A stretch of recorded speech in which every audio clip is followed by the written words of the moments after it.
Good evening, everyone. Welcome to episode 119, Steaming Along. We have Mr. Luke Tscharke on the show tonight. Ben is actually out in the field. We have a live guest from England. Sorry. Oh, my God. Slap me, Tim. How did I get that wrong? I'll rephrase it. A live friend from overseas in Europe. There you go. Tonight, it's a bit of an unusual special show, but before we jump into it, yeah, I got a few stories to tell. I literally just jumped off a plane about midnight last night after racing back from a Category 3 cyclone in Fiji that I almost didn't get away from, so I almost wasn't here at all. And I've got an absolutely badgered, soaking wet passport that they didn't want to accept to let me back in the country because I was stuck out in these tiny little dugout diggings in the back islands of the Asawas and rainstorms waiting to beg to get on the last boat out of the islands before the cyclones hit. And it was so full that actually we sat out there for 45 minutes waiting for a boat, and they just went, no, there's no room, and sent us back to shore. And we were like, oh, no. We're helping out, taking the tents down and badgering everything up. And we were going to sort of rope in with the locals and try and ride it out because life in the Asawa Islands in particular, which is the western side of Iti, which is the main island of Fiji, is right in the middle of a cyclone zone, and it's just started the season. So I was actually overshooting a traditional Fijian wedding, actually, from a lady that I met on an icebreaker in Svalbard on the workshop I was running earlier this year. That by the end of the workshop, she's like, "You don't have to shoot weddings, do you?" And I was like, "Oh, what do you ask?" She's like, "Oh, I'm getting married in Fiji." And I was like, "Oh, twist my arm. I've never been." So the warmest, most beautiful, open-hearted people I arguably have met on earth, actually. I'm just astonished by how impacted I was by their culture and obviously visually as a photographer, the different colors, smells, sensations and aesthetics of a place that are woven through I was just there long enough to get that to sort of sink in a little bit more. So managed to get a surf and a cloud break, one of the best waves in the world. So that was pretty exciting. And yeah, I'm just unpacking my bags and trying to dry out my passport. And we've got a lot of news for this wonderful competition we're about to go into. So Lucky, what have you been up to, mate?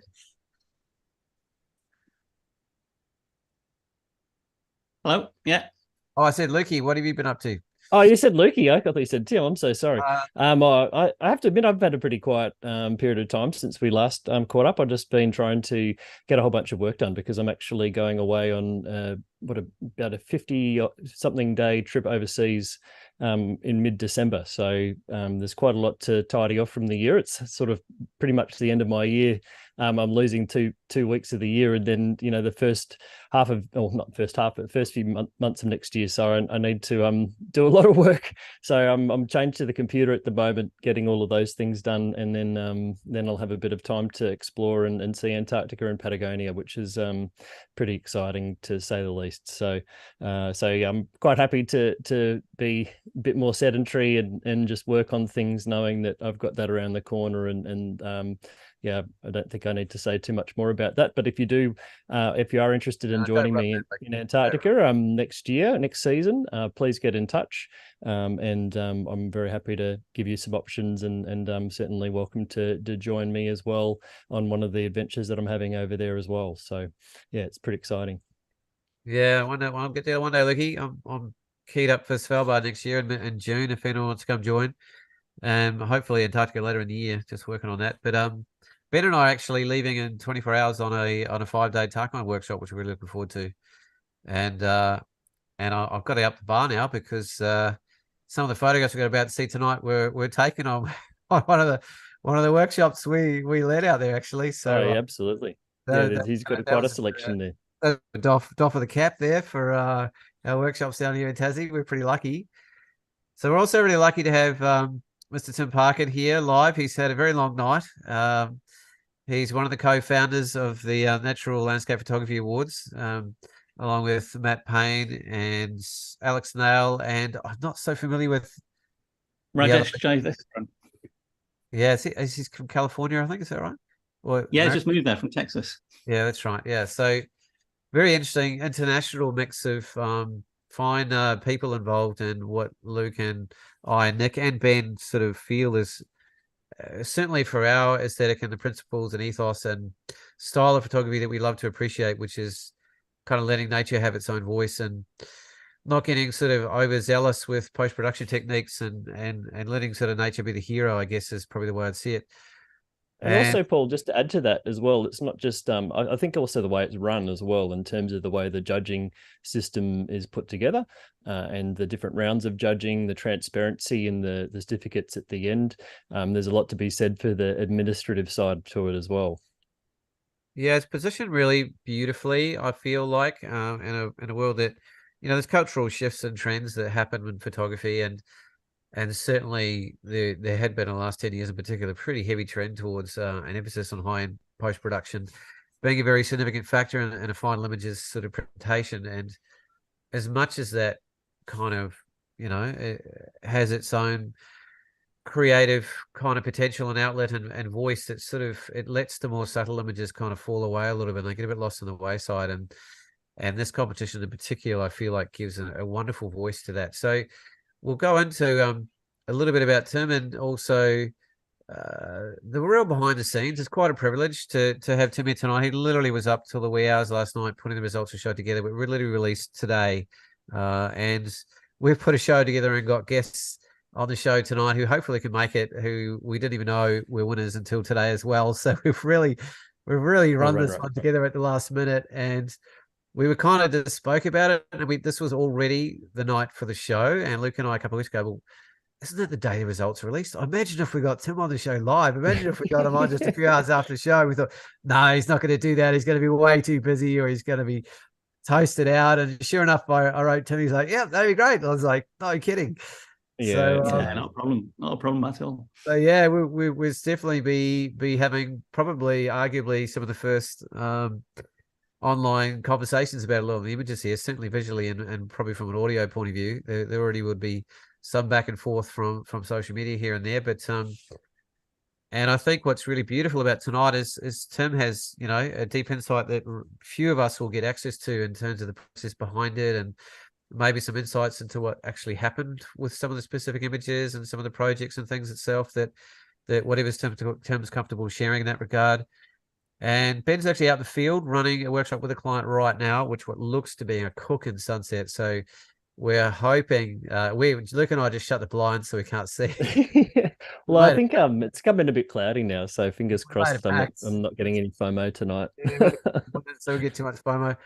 And he's going to try and come on later in the show for good reason. And so we're very, very proud of Ben. We'll tell you why shortly. And another good friend of ours, Tim Wrate, has also done very, very well in the projects category. And he's going to try and sneak on in between putting down his lovely girls and getting the nod from the missus that he can take the time out if they're having trouble. But in the meantime, we'll start with Tim. If you're not familiar with Tim Parkin, he's I'll be surprised if you have any sort of broader knowledge globally of the kind of figures we have that have the kind of depth of knowledge and position in the landscape photography genre in particular. And Tim's sort of been shooting a very long time across all sorts of different styles and techniques of photography, and there's a lot to be learnt by people that have, I guess, covered such a broad spectrum of styles and technical processes in photography as well. And he's been the editor of On Landscape Photography for a very, very long time, which is probably arguably the most in-depth, and the longevity of it has been amazing in terms of its position and globally of giving a really deep and provocative sometimes and educational kind of insight into the layering that can go in and behind sort of great imagery with wonderful visual literacy. So a real privilege to have you on, Tim, as Tim's one of the co-founders, and God knows how much work he puts into these awards. And and I remember last time he looked at I think he was showing me images of the boxes of books sort of stacked out the back that his parents are helping out with and all sorts of things. So I'm going to start babbling for a while and let Tim sort of maybe take the floor for a little bit, and through tonight we'll hopefully maybe introduce it with a little bit of a backstory behind this particular awards, how it was created, why it's come through with the ethos it have, how we think it's sort of risen so quickly to the fore internationally and got such a wonderful level of support internationally, where it sits maybe in the wider world, its kind of role, I guess, in terms of the wider world of landscape photography, maybe some of the background processes of the judging itself, Yeah, and to give that sure. sort of transparency, and then we'll start going through some images and hopefully get some of the boys live later in the show. So welcome, Tim. Sounds awesome. Hi. Yeah, it's been a busy one last week, but especially last night, 2:00 in the morning when the server was playing silly buggers, and I was like trying to get everything working again in the middle of the night. But it's all Was that everyone yeah. trying to jump on after the announcement, Tim? Yeah, I think we had about it must be about 2,000. Well, it was 2,000 simultaneous requests on the website. So I don't know how many people that is, but it was enough to upset the website for a bit. But it's all good now. It's been quite good. It's always enjoyable. You can't not enjoy a process when you get so many great pictures on your desk to look through. You've got to stagger out the process next year in terms of announcing it. I don't know. That's trying to think. Well, if I just need to learn a bit more about high availability websites, that's the one. It'll get there. But no, it's been good. A little bit about the website. The competition is. I'm sure you've been around before now, where you've sat with a group of mates and looked at competition results and thought, why did they do that? What's that about? Why are they choosing that? There must be a better way of getting better results, etc. And that's a process that me and Alex Nail have gone through with a couple of the UK competitions for a few years before forming our competition. And it was always like, oh, we should just start our own as an aside. And it got to a point about 3 years ago where it's the same story again, moaning about the results. We should just start our own. And Alex said, well, there's a guy in America you might want to chat with. And that was Matt Payne. And I always didn't want to start a competition because my reach is primarily UK, bit of Europe, bit of Australia, not much in America, and that's going to be a big part of it. And Matt came in and he's got a big reach in America, and it sort of made sense to have that two aspects for promoting it and for getting the reputation of it going and things, and contacting judges, and that worked really well. So we said, yeah, let's give it a go. What can go wrong? We can do it, and if anybody responds, that's great. If not, we'll just have a little competition that can run in the background. And we were quite surprised at how well it went in the first year. And it was quite busy in the first year because that's when you have to develop all the systems, websites, and submission systems, etc. And it's supposed to get easier when you get into the third and fourth years, but this year we keep on adding new things. They're like, last year we had certificates added to it, which I think went down really well. And this year we developed an online live voting system for the final 6-hour votes at the end, so people could just click on buttons and vote first, second, and third, and it did all this like single transferable vote stuff for the final judging. And so that got me busy in the last weeks before the competition judging went on. But the whole ethos behind the competition came from I helped judge the wildlife photographer of the year. And from a technical side, they're quite stringent in saying we want to make sure that the images represent reality. It's wildlife as a scene has got a strong documentary link to it, which landscape may not have. But we were I was quite jealous of the fact that this could go on in the landscape community with a little bit more flexibility because it's not as documentary. So I just bought this ethos that I'd seen in the wildlife photographer of the year and went, well, let's bring that over into a new competition and make sure that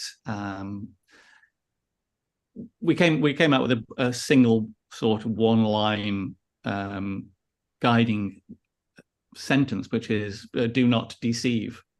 And that was a fundamental reason behind the competition. If you see a picture in a book, I'm sure you've done it the same and looked at them, you think, well, is that how far has that been pushed? Is it been cloned? Is it real? And I wanted to be in a situation where I could look at a bunch of pictures and go, I know these are real. So if it's blowing my mind, as in like it looks like it's fake, but it's real, that's even more amazing. So I wanted that's raised an interesting question for me, and that's just even in the name of the competition. I mean, how was it difficult to actually settle on a name the word natural? Like, because the word real is like, well, how do you define reality? So exactly, it's something I've always grappled with. Now, that was partly branding and partly coming up with a word that represented it. And it's partly the branding side is it's got to make sense, and we need a domain name in the company that hasn't been registered. Yeah, I'm just going to get you coffee. And so we looked around at what we could have. And yeah, real doesn't work because it's what is real, like you say. You can do things that are very, very abstract and still be real, and lots of processing and still be real. Natural is unfortunately a bit of a loaded term because it implies the landscape is natural, not just the process of capturing the picture. But you're always going to have a problem with these not quite representing what you want. I think it works just about. It gets the general idea across. I think it's great. Personally, yeah. I think you nailed it with the name. But yeah, I was just Yeah, and interested it looks because good on the front of a defining book. it can be hard. It looks good on the front of a book as well, so that's always a win. And so yeah, first year went really well. The second year we brought in some new judges. The second year judging was fractious. It was a very. This is one of the intriguing things that came out about the competition is how varied people's ideas are about what is a good picture. You know, you see, you'd think you get 8 photographers in a room, and there would be some sort of agreement about which pictures are good and which pictures are bad. But in reality, it's so subjective. I think you could say every picture in the final, let's say 100, one of the judges will have given it a 4 or 5, and one of the judges will have given it a 0, almost like that. And interestingly, the pictures that weren't the interesting ones are the ones that got consistently, like say 3, 3, 3, 3, and 3. So there's nobody saying it's really good, and everybody's saying, well, it's okay. It's not a bad picture. So, which is another discovery about how we're about finding the favorites, not the best average photographs. And favorites are going to be the ones that all have disagreement about them. So to me, that also suggests that you've been very considered in the judges that you're selecting in. They're not in sort of one particular school of thought or what have you, and so that you are getting those really diverse opinions, which also adds a lot of credibility, I feel. Yeah, just picking judges. I mean, in the first years, it was picking judges that had a bit of a reach, so we could help push the competition. And the second and third years, we're a bit more flexible about who we're having, but we want people who are judging a competition and assessing pictures isn't something that comes naturally to photographers, I don't think. To have the self-awareness to be able to look at a picture and say, well, I might not like it, or I do like it, but I need to have some sort of abstract idea of is it good or not as well. So striking that balance is quite difficult, I think. So we looked at judges who have, like, say, varied styles, and maybe opinionated, but are willing to listen to other people's opinions. You don't want a competition where it gets to the end and there's bottles being thrown at each other virtually across Zoom, which we almost had last year. It was a very much a European American split in the voting, which is quite interesting. But yeah, need to get some Aussies in there then, Tim, just to balance it out. Yeah, well, I'd like to get some more. Let's we get a bit more disparate voting. I mean, we struggled getting people to meet at the right times anyway. And when did we do the voting? We did the voting at starting at 5 o'clock in the evening, which would be 9, 3, 6, 7, 8 hours from now. So when would that be for you? Was that 3 in the morning, 4 in the morning? 3 in the morning. There you go. It's not the most attractive time. It's about the time I go to bed, isn't it? I'm sure somebody would be happy to get up for 6 hours around that sort of time. You got to do what you got to do, right? That's the way it goes. No, that's I love judging so much. Hugely enriching part of my life, sort of over here for the last 15 years. It's I don't think you learn so much judging as well, don't you? Yeah, I think it's kind of surprised me when I first started getting into it. I think I learnt more and felt more challenged through the process of judging than just about anything I've done in the whole genre. Like, I remember getting asked to judge on an APA panel, and I was like sitting there with 4 grandmasters, and I was like just this little newbie that just got blown in, that somebody decided to give me a role because I liked how I talked, and they're trying to round out the panel a little bit as well to get fresh eyes and someone from a different genre as well, and it was just like, oh my God. And the way it was positioned and the way the judging happened live is that usually the high scoring person and then the lower scoring person spoke, and then someone in the middle. And I was often oscillating around the middle, not by any sense of design. So that meant I was pretty much always the last person to speak. And part of the ethos of the judging is not to repeat anything that's already been said. So every single time I had to come up with something new that hadn't been witnessed, spoken of, thought of, or gained insight from the photograph from a lot of the most experienced photographers in this part of the world. So I was just like, oh shit. Talking about the deep end. And I was like, and instead of sort of shriveling into a corner, I was like, you know what? I'm just gonna go for it. And I just found parts of me I didn't really know existed because I've never been challenged by that before. And it's live with hundreds of people around you and the streamed all around the world and recorded. So there's quite a lot of pressure and energy and excitement as well.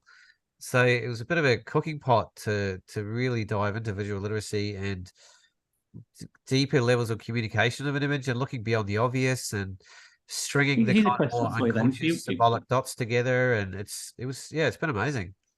Do you think it affected your photography being a judge? Oh, absolutely. Yeah.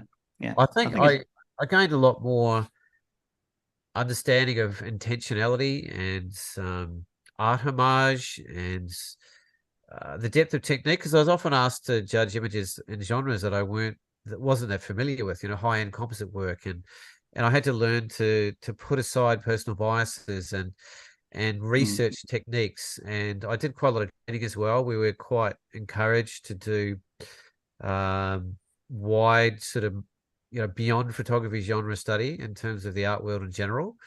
And the understanding of light just goes back thousands of years through art, and for instance, and so, and being sort of around the community of people whose sole purpose for a very long focused period of time is just to delve into the utter depths of an image. It's a real cooking pot for learning and growth. And like, I feel like I'm a bit sad that the AIPP's gone down, because I felt like that was one of the greatest resources in modern Australian photography, is the recorded live judging processes.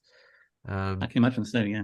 Maintained online for a long period of time. And it's rare that you get access to that level of conversation and challenge and insight into the way different photographers can think, and how they can also put the ego aside to listen, how they can also be willing to evolve and learn and grow themselves, even though they might be considered right up there, and to be pushed to grow, to be challenged, to be trained. Like, everyone on every level, whether you're a grandmaster or not, it's a requirement to do the training each year, for instance, over here, and similar in New Zealand. So nobody's put on any pedestals at all.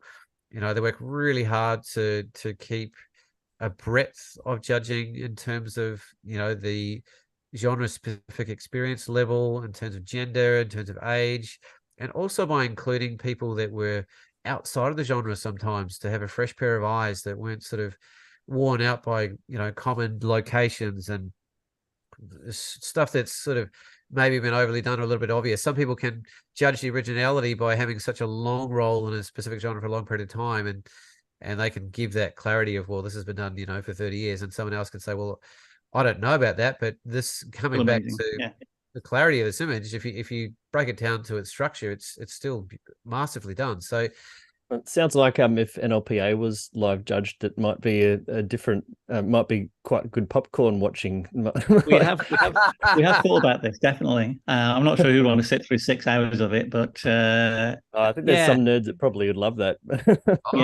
We have running like 10, 12 hours. I would actually. In Australia, Tim. Like, I was thinking about having it have the judging go on to get everything close to the finish, so we get close to the end result, and then do the final reviewing of our assessment. That sounds done over here, also in New Zealand. New Zealand and Australia work together to refine their approach and their structure to make it quite similar, actually. So it's quite cross-pollinated enough that when the RPP went down, the NZOPP actually offered to take over the judging process on behalf of Australia, which they have done for a few years in a row now, because we work together quite a lot. So it created a beautiful bridge between countries as well, Tim, to be honest. Yeah.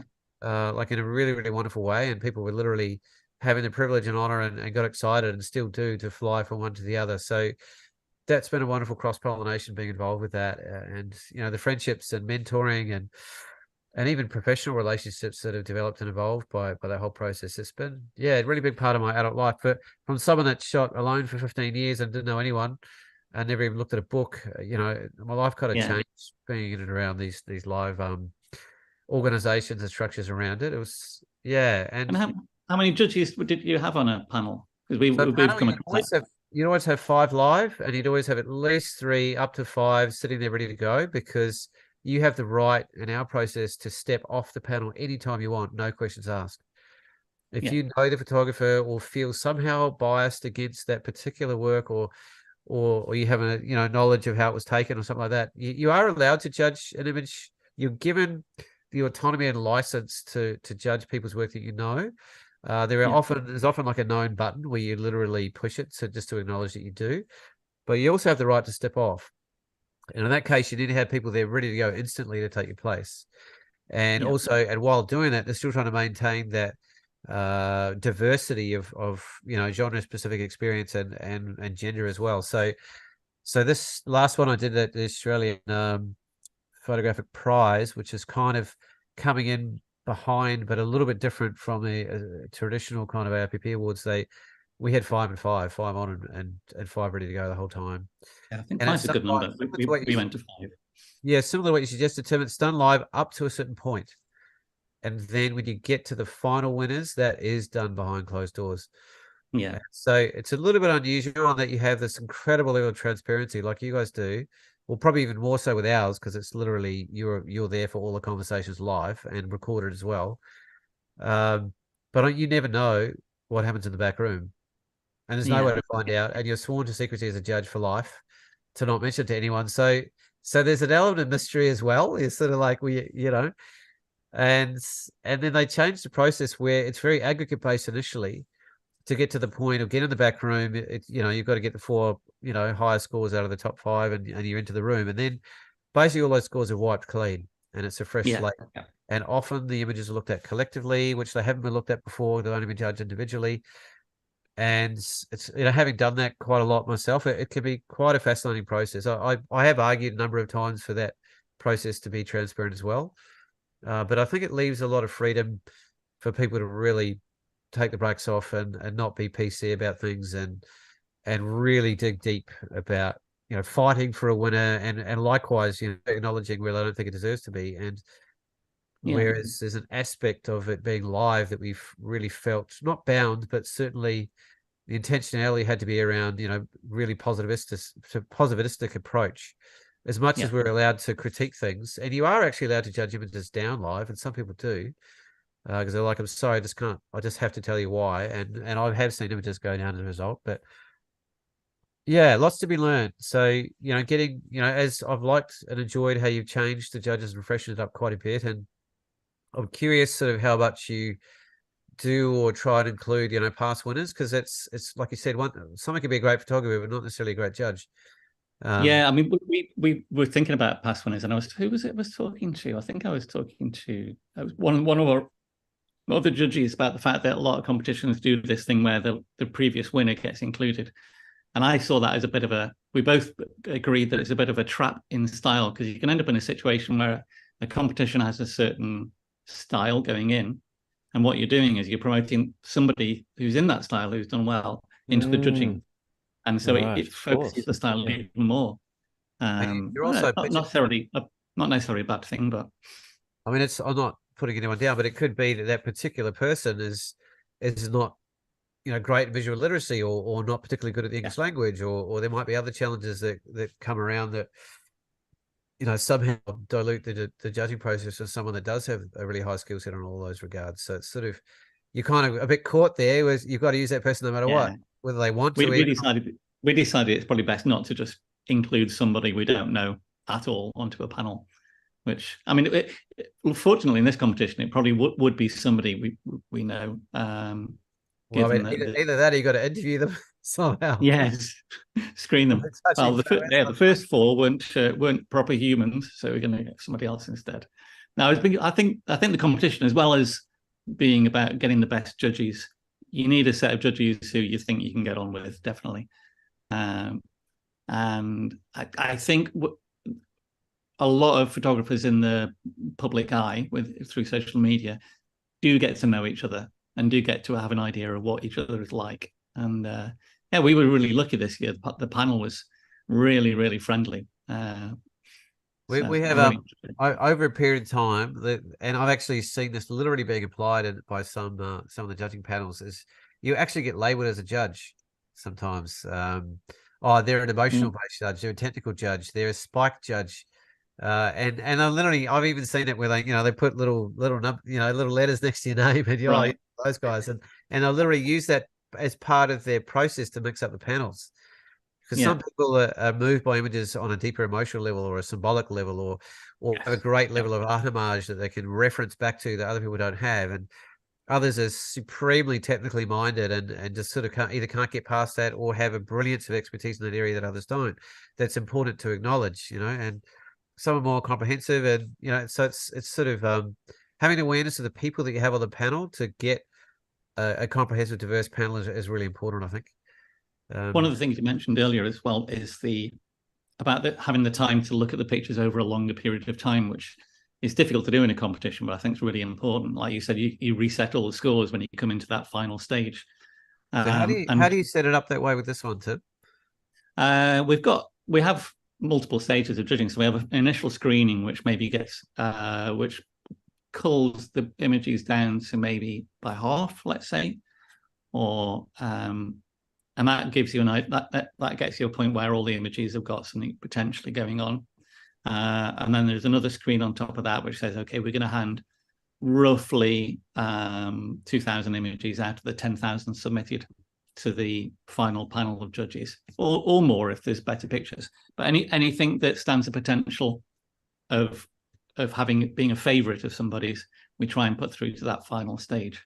At that point in time, all those scores are reset, and it goes through to the main panel of judges, and they then score everything. And what we do is we say, can you pick out your 20 to 30 favorites? We're not after, we won't want to score everything, but specifically we want the top score for that sort of number.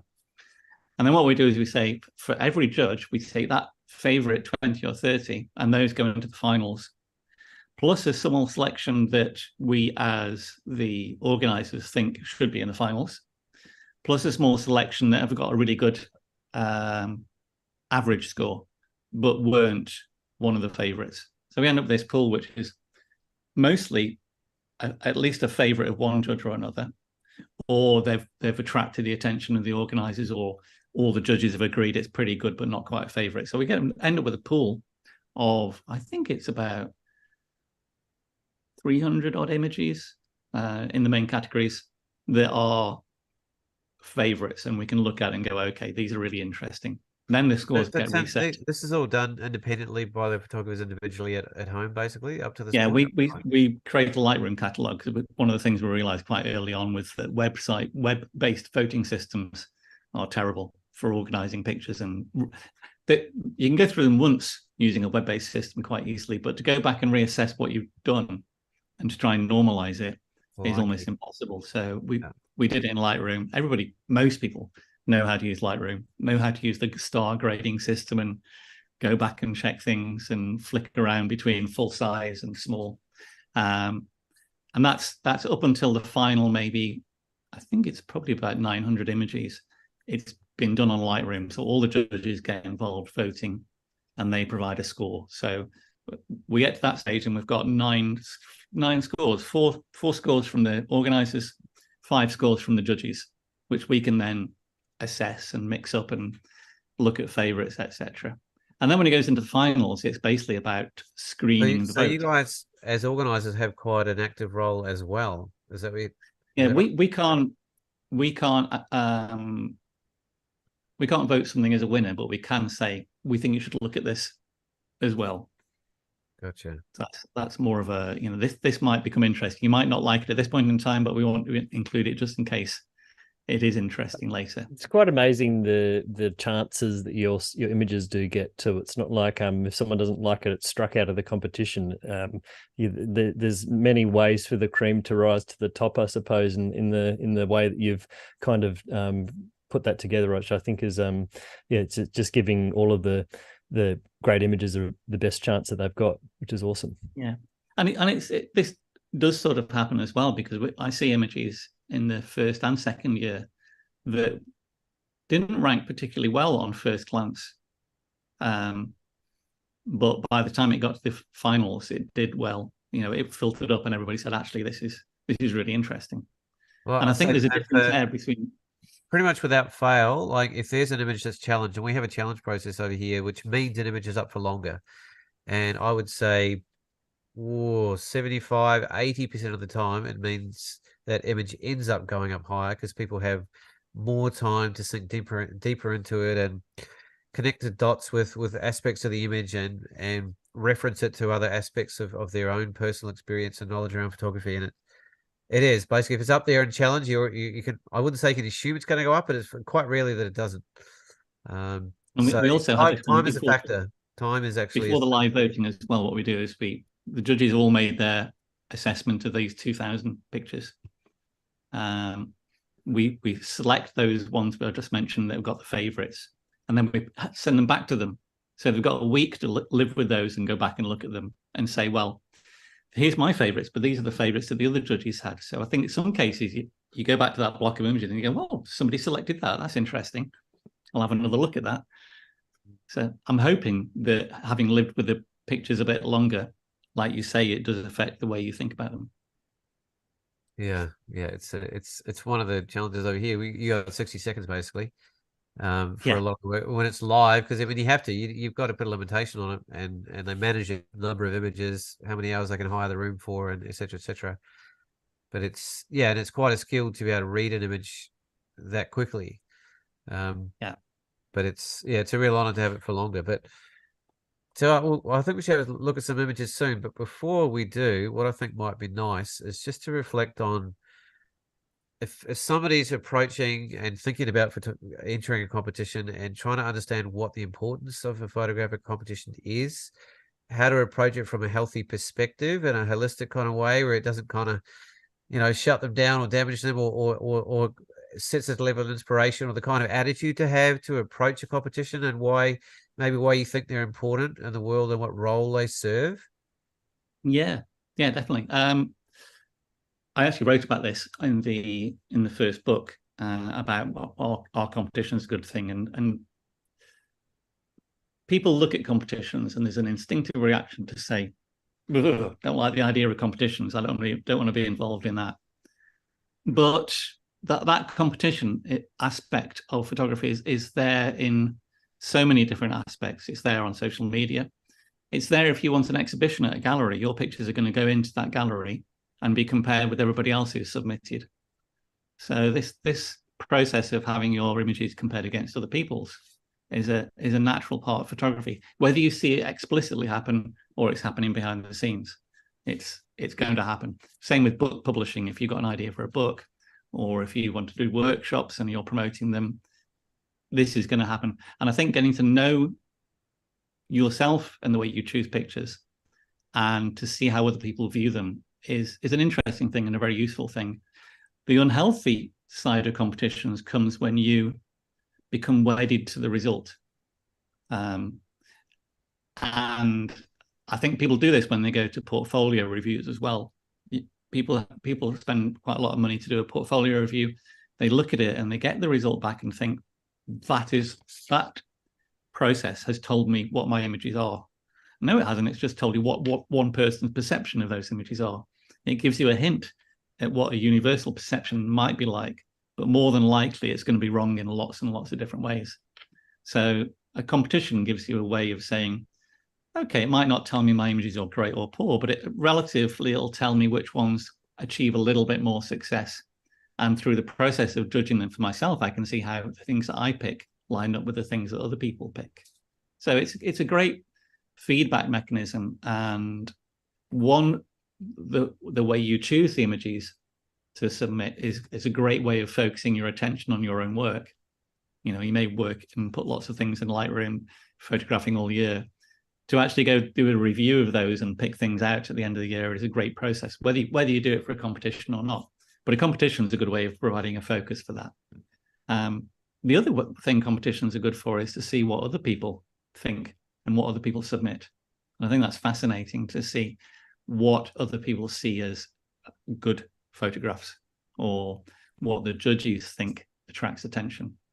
Now, this doesn't say whether a picture is good or bad or anything, but it tells you how people perceive images compared with other images.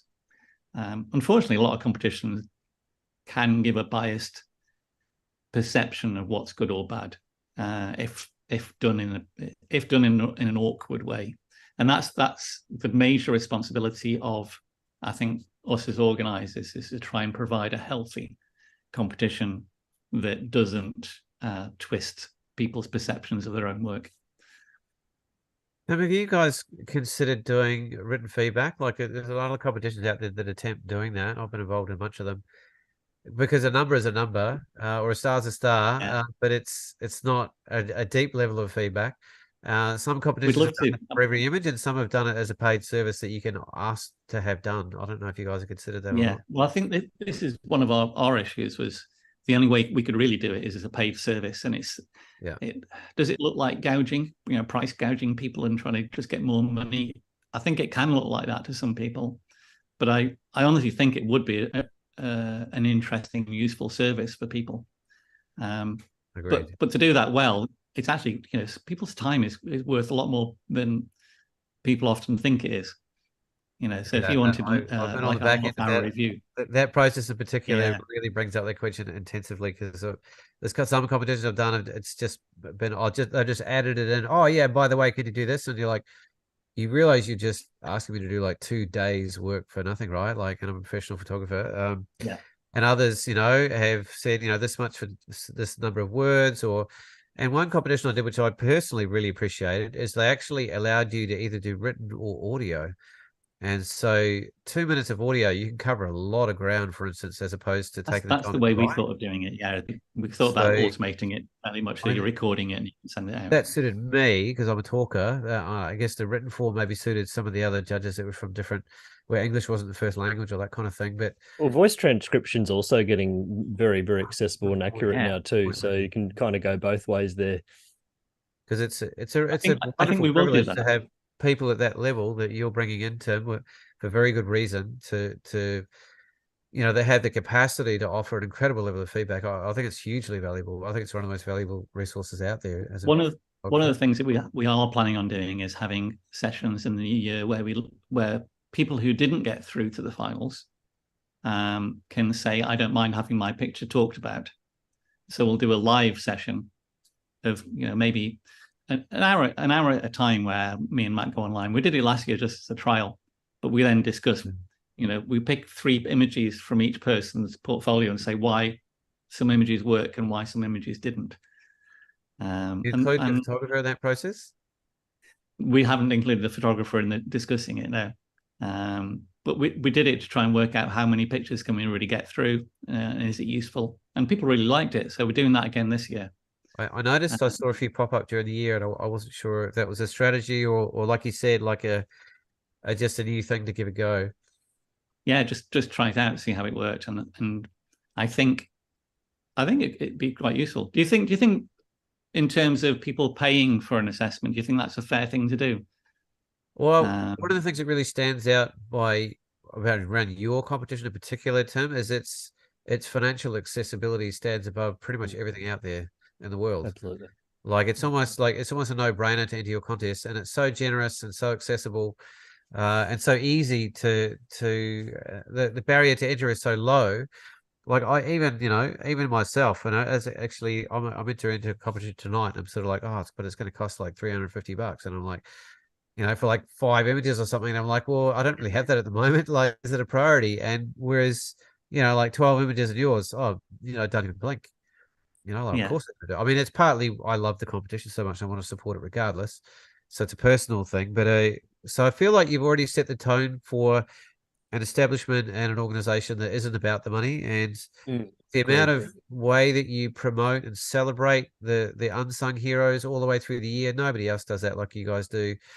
On your social media channels, all this feedback you give through the year on images that didn't make it to the end at all, or that was sort of tucked away in the corner or unsung. And, so you're really walking your talk in terms of the way you're approaching, and it's like no one else does. And that's partly why I love that you're here again, and that, that you and I and Luke and Nick and Ben are all right on the same page in terms of what we really love. So I think I'd like to add to that too, just in terms of the feedback question you had, and I feel like if there's a level of sincerity or value in it, like if there was a genuine, it's not a copy paste job, it's an actual genuine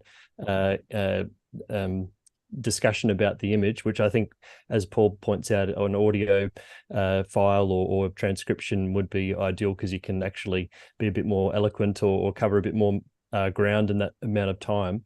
Then definitely would I would probably do it myself. But just to answer your question, Tim, because I didn't quite get to it, would people perceive it as money gouging? Like, I think certain individuals, like any large scale anything, would come to that position. But you've already showing your true colors for so many years already, that I don't think, and particularly if you made it like a voluntary thing as well, where you just tick the box if you want feedback on your image.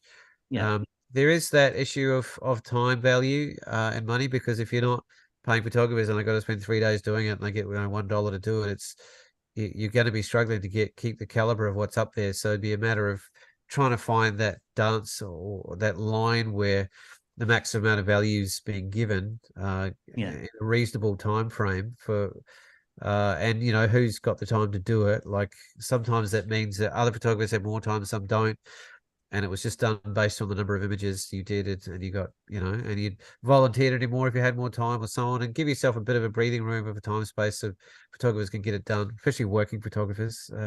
We'll have a look at that, because I think it's something we keep on talking about.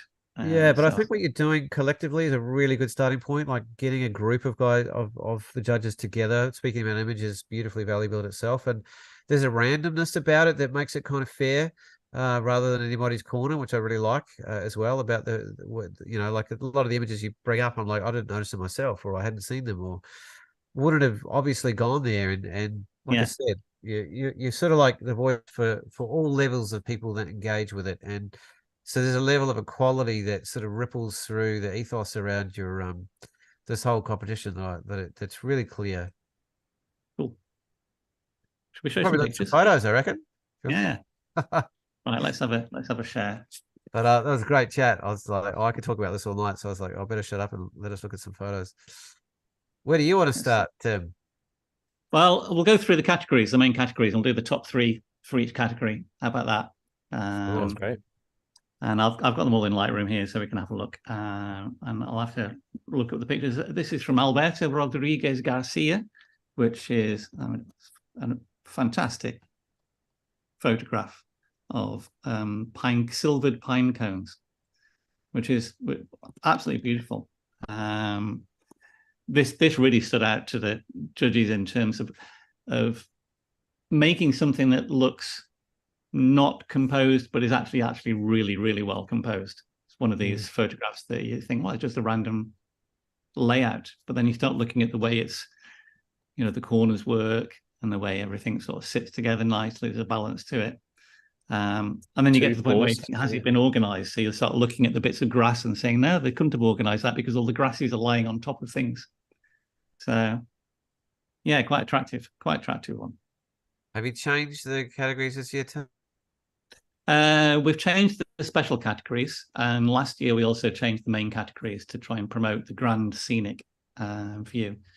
We had sort of like grand landscape, intimate, and what else was there? I can't remember now.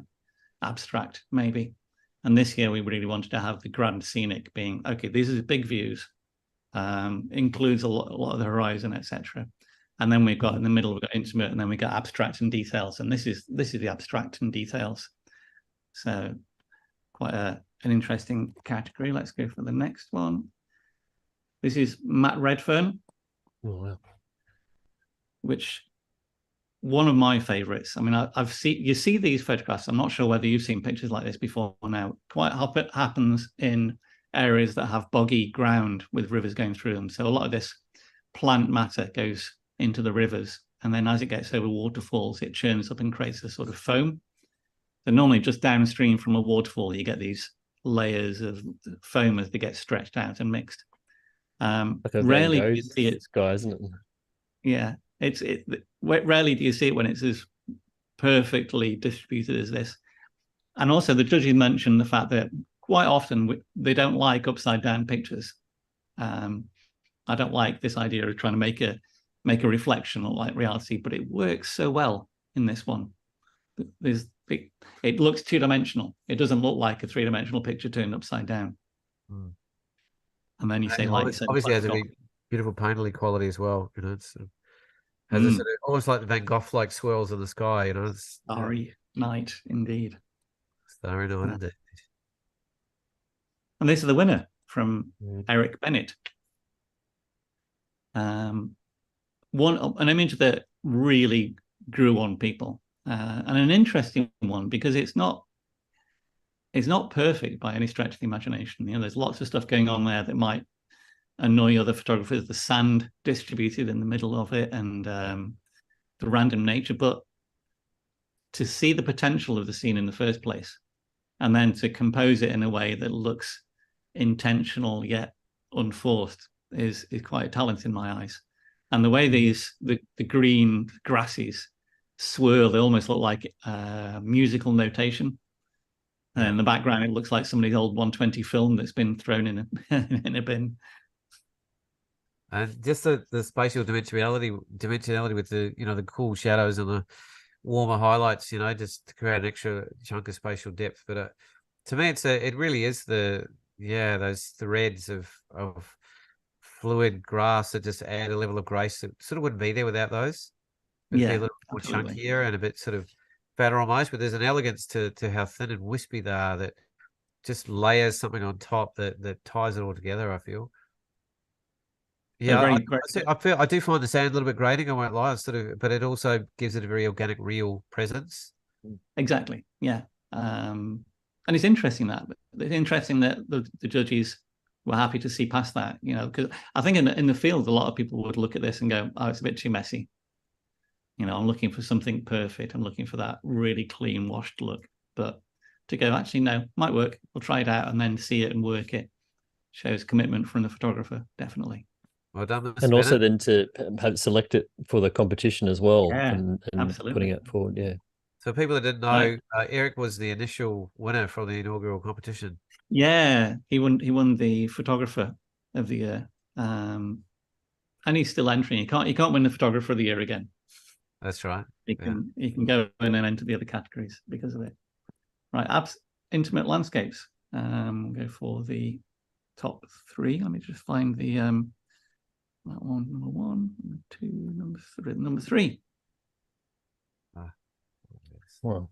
Now, one of the genres of pictures that we see so often. Was this Josh's? Pardon? Was this Josh's? Yes, it is indeed. Yeah. So yeah. The amount of sand dunes picture we get submitted in the competition is incredible. I think a lot of competitions suffer from the sand dune effect. Is there a saturation level that has happened yet, do you think? Or you got different judges each year, so it probably helps. Yeah, no, there was. And I think there is an instinctive reaction to not choose sand dune pictures. But this stood out as what we tend to do in the sort of prejudging as well is we look at if there's an overrepresented category, we'll tend to say, let's only put in the very, very best of that category. Because it's very easy for if you're judging it just by the numbers to end up with a lot of pictures of Yosemite, pictures of sand dunes, pictures of aerial photographs, etc. So there has to be a little bit of a conscious idea. So we did have quite a few sand dune pictures still in the finals, but they weren't as many as you might expect, and they would be of a higher quality. And this is the one that stood out really, and it's just extraordinary. I think why for you, Tim? Pardon? What are the characteristics about this one that rose above the other desert shots? The texture of this wave in the foreground. There's the way the light is sitting on it. It looks almost like an alien, like a Geiger sort of picture. And then the way it blends into the background as well. That second dune system above here is brilliant. The two lines and the textures of the surface, like there's a sort of like stripiness to them that is wonderful. And then beyond that, even the blue and the warm in the sand dunes and the distance work. So it has it has a sense of naturalness to it, but there's a level of otherworldly perfection about it. I think difficult to describe, but intimately it's this foreground element which looks like the spine of a Geiger animal. It does have that Geiger-esque kind of aesthetic to it. I don't think I've seen an alliteration that strong in a foreground before, that like laterally like that. That's continued so long into the frame, and I think that really puts it in a space of things I haven't seen. And you obviously got that beautiful sweeping kind of leading lines all the way in, but then it doesn't just push you to the background. There's like this resting layering in the back that has its own strength and its own presence. And again, though, that subtle kind of cooler shadows and warmer highlights sort of gives another level of spatiality to it. And you've got this resting point on the right of negative space to almost just take a breath.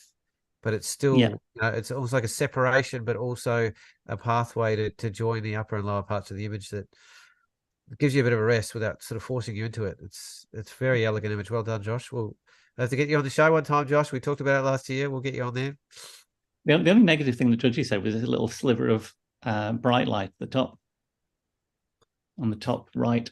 And so we didn't mention that earlier, but cloning isn't allowed in this contest, as my understanding. Correct. Or is it not at all? It's only for... you can clone some things if it's small things. And it's, what's the word for it? Transient. Transient, wasn't it? Yeah. Yeah, so if it's going to disappear in the future, or it could have been just picked up and... Like a piece of rubbish that might get washed away in the brick. If it's a permanent item, like a branch from a tree that's still attached or living, or... then no, you can't take it out. And if it's a significant part of the original picture, you can't take it out either. So there's a few. And the other thing you can't do is warp or change the shape or perspective of things as well, which is kind of common, particularly in a lot of the US kind of based 1X kind of style of aesthetics. Cesar Laneza Rodriguez is this one, which is a wonderful, I think it's quite Scandinavian looking undergrowth, these rusts and greens. Yeah, I was trying to pick where it was. It doesn't look very Australian. I'm guessing it's there. I've only ever seen this sort of like strange rusty combination, but I suppose anywhere where it's transitioning into a wet and colder environment, you might get this. But yeah, it sort of ties the whole image together, because the greens aren't totally separated. They're sort of orchestrated all the way through with little elements of the other kind of texture and color that just weaves all the way through. And yet you've got this point of difference with this different sort of stylometry in the middle, which is reaching beyond and out of the frame into another kind of sphere. It's and it's the interesting one is that the branch in the foreground is obscuring the tree, which you'd think was getting in the way of it, but it actually works well together with the tree in the middle. It's sort of an unusual composition, particularly position of the tree. It's sort of not in the middle, not on the thirds line. It's kind of a little bit quirky in that regard. So it sort of has a slightly offset kind of feel about it, which makes it feel a bit. I hate to use that word, a bit more kind of real, I guess. It reminds me of old Elliot. Elliot Doesn't feel contrived or too controlled. Well. Yeah, there's some old Elliot Porter color work that's got a similar feel to it. And obviously the choice of lighting is exquisite here. Very soft and wrapping, yet still with enough to give it a bit of dimensionality. This is Takahashi Hirito, Hirito Takahashi.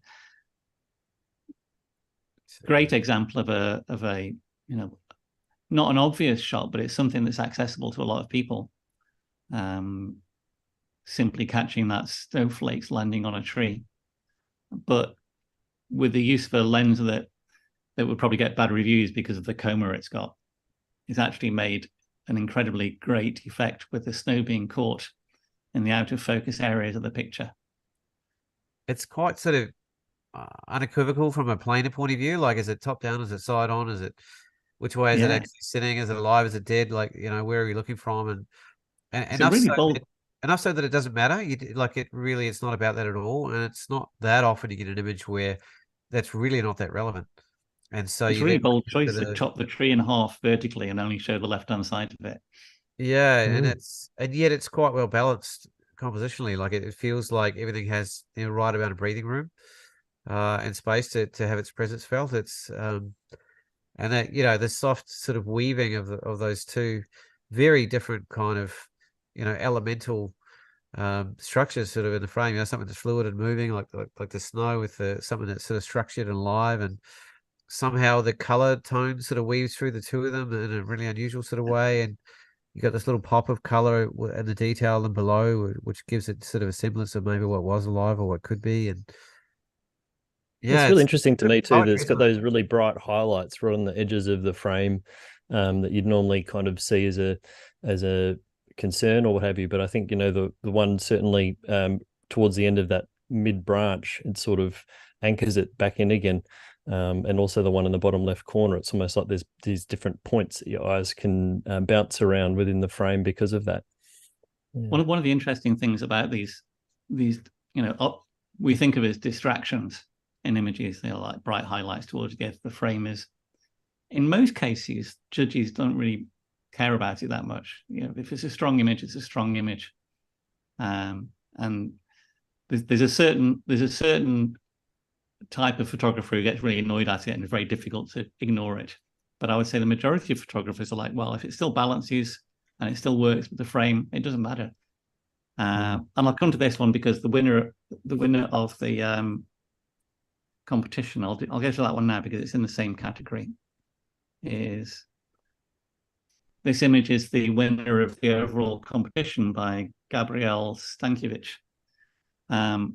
And it's an interesting one again because it's not there's imperfect things going on. We were chatting about this little branch here quite a bit in the bottom left-hand corner, sitting on its own, which I'm sure a lot of people might think, oh, should clone that out, get rid of it. It's just, what's it doing there? And yet, I think it's a really important part of the picture there. And you were saying you found this one interesting because it doesn't strike you as instantly as others. It's understated, I think. And I mean, we were talking about this earlier, Tim, how this is an image that didn't necessarily rise to the top initially, but over an extended period of time, where people had multiple times to come back and reflect on it, it slowly grew on everyone. So, you know, it wouldn't be my obvious pick for the single winner in the competition initially, from what I've seen, and I haven't seen any of the level of interest that you have, but I feel like it's elegant, it's graceful, it's subtle, it's understated, it's quite an environmental conversation. You know, there's a sense of barrenness, but a sense of life. There's this quite exquisite level of positioning of all of these individual sort of characters, as it were. In There's the really scene. great separation of those elements, isn't there? There's not too much intersection going on. Quite magnificent. So the balance is quite wonderful in terms of the placement of every element.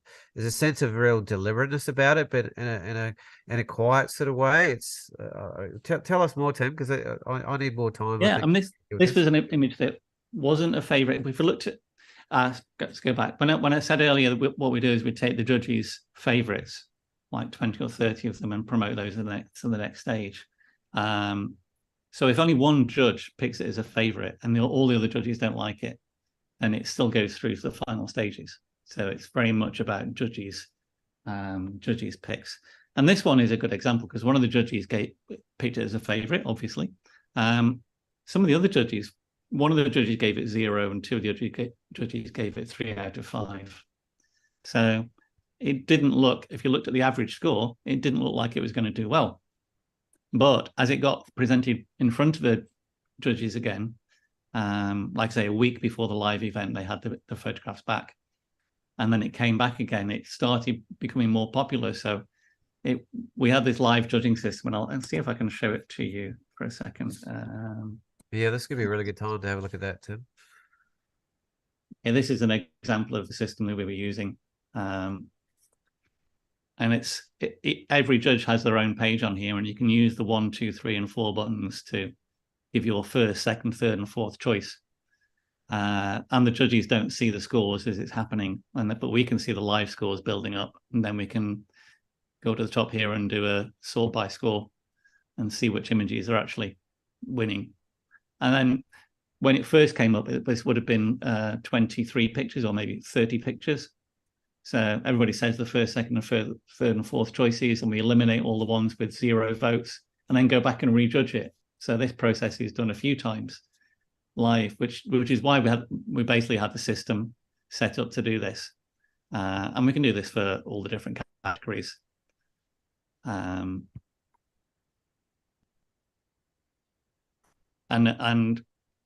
going back and revoting on something is really interesting to see how something that maybe was only picked by a couple of people actually got picked up by other people afterwards, though. So, you know, it's a peculiar trying to find agreement on a set of pictures is quite interesting. But this system was really useful. We put it together at the last minute to try and make the live judging easier for us and more interactive, because we can quickly click on things and get big views of them and sort them, etc. So if I went to one of our judges' pages, they would see it like that, with none of the scoring systems, and they can go in and click on what they want to choose for their favorite, etc. So where does the verbal conversation opportunity begin, Tim, in terms of that line in the process of the competition? Yeah, that's as soon as we go interactive, I should say. Yeah, as soon as we go to the we wanted to have another live session a week before the final live voting, but it was really difficult to get everybody together because the end of October seems to be a very busy period for most photographers. So I think we're going to try and move the competition back a month next year, so we have more opportunity to get together. Okay, yeah, it's probably a northern thing as well. Yeah, to be honest. That's often a quiet time for photographers down here. Yeah, so it's at the start of that 6-hour period, so we probably spend about an hour and a half per main category, going through the images, trying to reduce them from 20 down to a final 6 to vote on. So there's a lot of going backwards and forwards and chatting about what works in an image, what doesn't, why you think some of the lesser images should have scored better.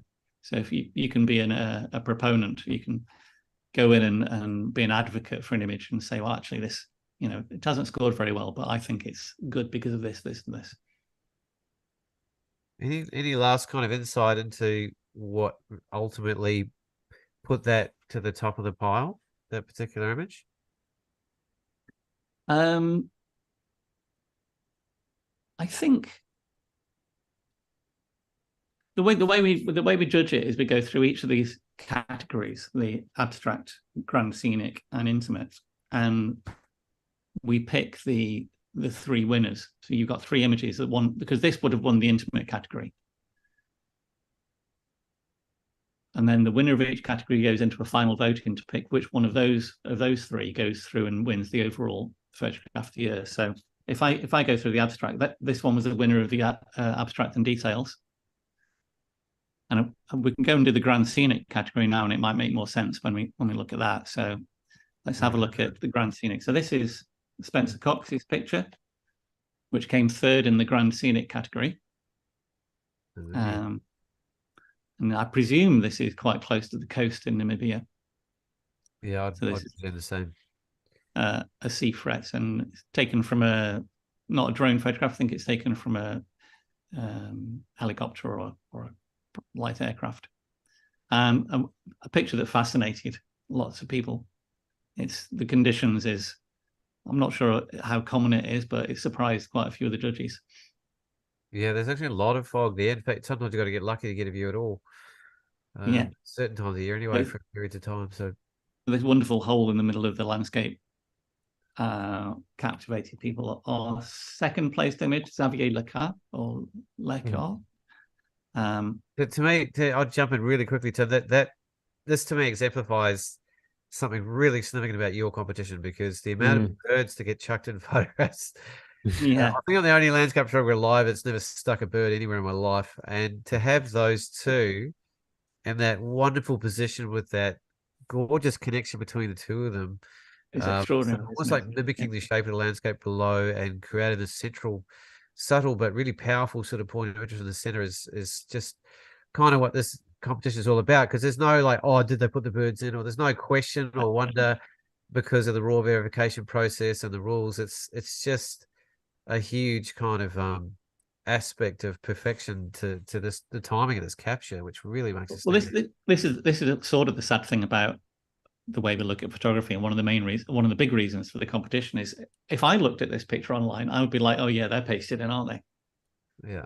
It looks too perfect, and yet it is all real, obviously. And I know one of the other photographers that was there at the same time. So it's just a stunning capture.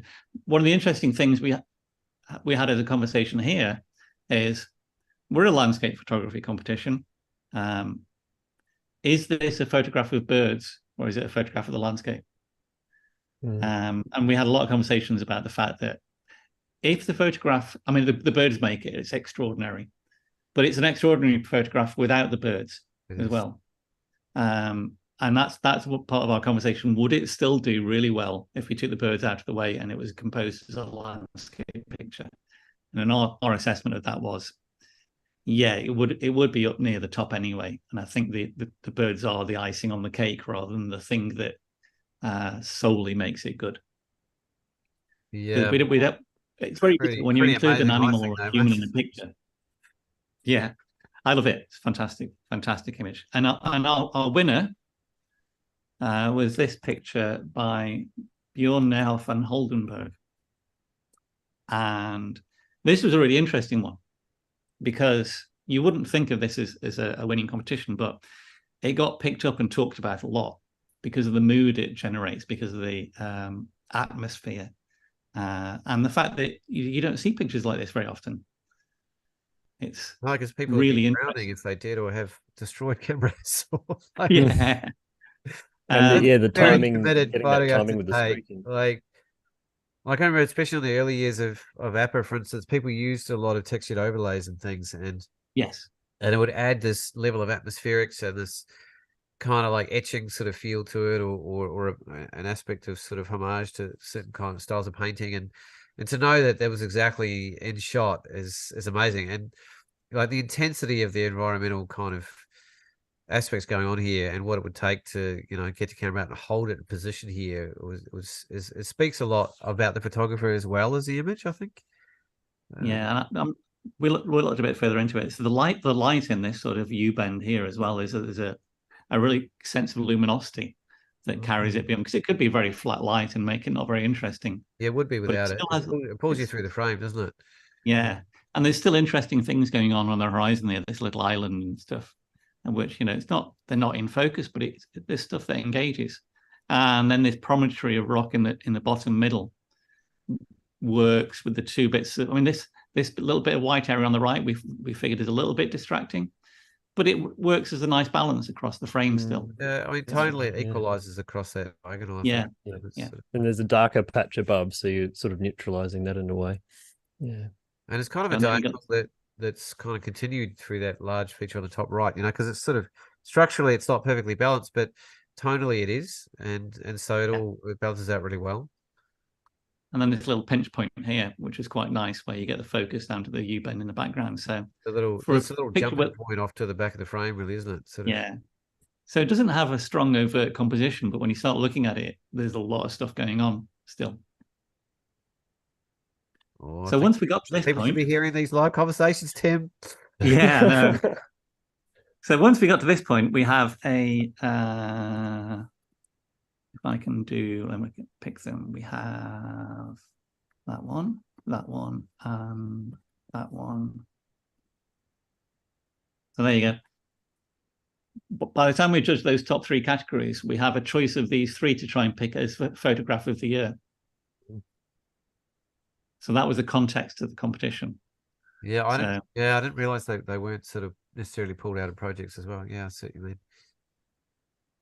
So out of those, it was considered. I mean, it was close between. It was close between Eric Bennett's picture of the seaweed. I mean, it's close between all of them, but I think the final choice was between the seaweed and this picture of the snow and the snow. They're very distinctive. Like the separation between them is quite immense, really. Yeah. So would you like to see more complexity in the top right? It's hard to match the more simple shapes. Sometime soon, Tim, I'd like to go into portfolios, because we have one of our portfolio winners with us actually in the background here. But at the same time, I'd like you to go where you feel like it's best to go to, because Ben will probably on maybe this one? 20 minutes. But no, this is for the project runner-up. Project. Yeah, that's what I was looking for. Well, I think So, we've looked at individual things, so it's not a Yeah. lot of competitions that have a project-based aspect to their competition. Some do, but quite a lot of them don't. So, why was it important to you to include that, and what role do you think it takes in the competition? Yeah, the projects. We've had a lot of discussion about what we want to promote in terms of photography, what we want the competition to do, and what, you know, if a competition can make a change, what would we want to change? And I think for me, with the work I do with on landscape, one of the things I see as a potential weakness of a lot of landscape photography is the lack of a thematic connection in work, work that goes beyond a single frame. And I think this is why it's very difficult for a single landscape photograph to communicate a lot of information. You know, it can communicate some factual information about a landscape. It can produce a little bit of a feeling, but to go beyond that and have more complex communication requires more than one photograph. And if we look at all the classic historic photographers, at some point or other, they worked in a thematic way, in a project way of groups of images. And we wanted, and if you look at the contemporary art world of photography, where the philosophical background of a body of work is important, or the whole story behind a body of work is important, then things can become a lot more interesting. When you buy a book on a certain project or a theme, I think it becomes a lot more interesting. And you can see more from the photographer. If you see what the photographer does across 10 images or 6 images or whatever, you learn more about what the photographer is trying to communicate by what's consistent and what's excluded. And I think with these, in the first year, it was quite difficult because a lot of people chose to use just location-based project work. So these are all photographs from Iceland, or these are all photographs from the mountains in the Alps or whatever. I'm curious how much the explanation influences the judging process, you know, to give more insight into the level of depth of reflection and the thematic kind of intentionality there is, rather than just a posthumous reflective kind of coming together of images, which is often what happens with a lot of photographers. Oh, I got to come up with a theme. Oh, I better kind of pull one out of my butt, basically. Make something up that I've got, you know, as opposed to, you know, it's a fine line. Post rationalization is definitely common. Yeah, that's a better word. Yeah, post rationalization. So we this year was really good for it. Actually, I think it's the best year we've had for projects. Do you want me to go through the projects and go through from a few of them quickly? I'll go through from the 6th place. Please. Yeah, that'd be forward great. quickly. Wow. Oh wow. Excuse me if I get Oh, there's another one. Isn't it just erupted yesterday or something, Tim? It's just starting off, I think, isn't it? Yeah. I missed the last one by 2 weeks earlier this year, and I was like, oh, thanks. And then this one was a good project because it was a common theme, the volcanoes, but we definitely thought, looking through these pictures, that there were some really interesting individual takes. Oh. A lot of melted drones. So we've got a project here which has a broad range of interpretations of the volcano. So is it a maximum of 10? Is it between maximum of 10? So it's 6 to 10 pictures. Yeah. Tim, what I think really works well here as viewing it as a portfolio is that you've got obviously kind of 3 different views of the volcano. You've got the land base on the bottom row there. I think at least that's land based. And then you've got the aerial view of both top down and oblique. And I feel the oblique images really help provide context. Connect the two, like the top and the ground. And absolutely, and help round out the portfolio. It's very, very strong. Yeah, so it's not completely based on abstraction. So, ladies and gentlemen, we have the wonderful Tim Wrate in the room. Hello, everybody, and sorry I'm late. This time of evening is always the most difficult time of evening in our house, as we're battling to put our 2-year-old to bed, and my wife's doing a sterling job as we speak, and I can Skype off and talk photography. Excellent. And we'll we'll let you know for a particularly wonderful reason why we have Tim on the show shortly.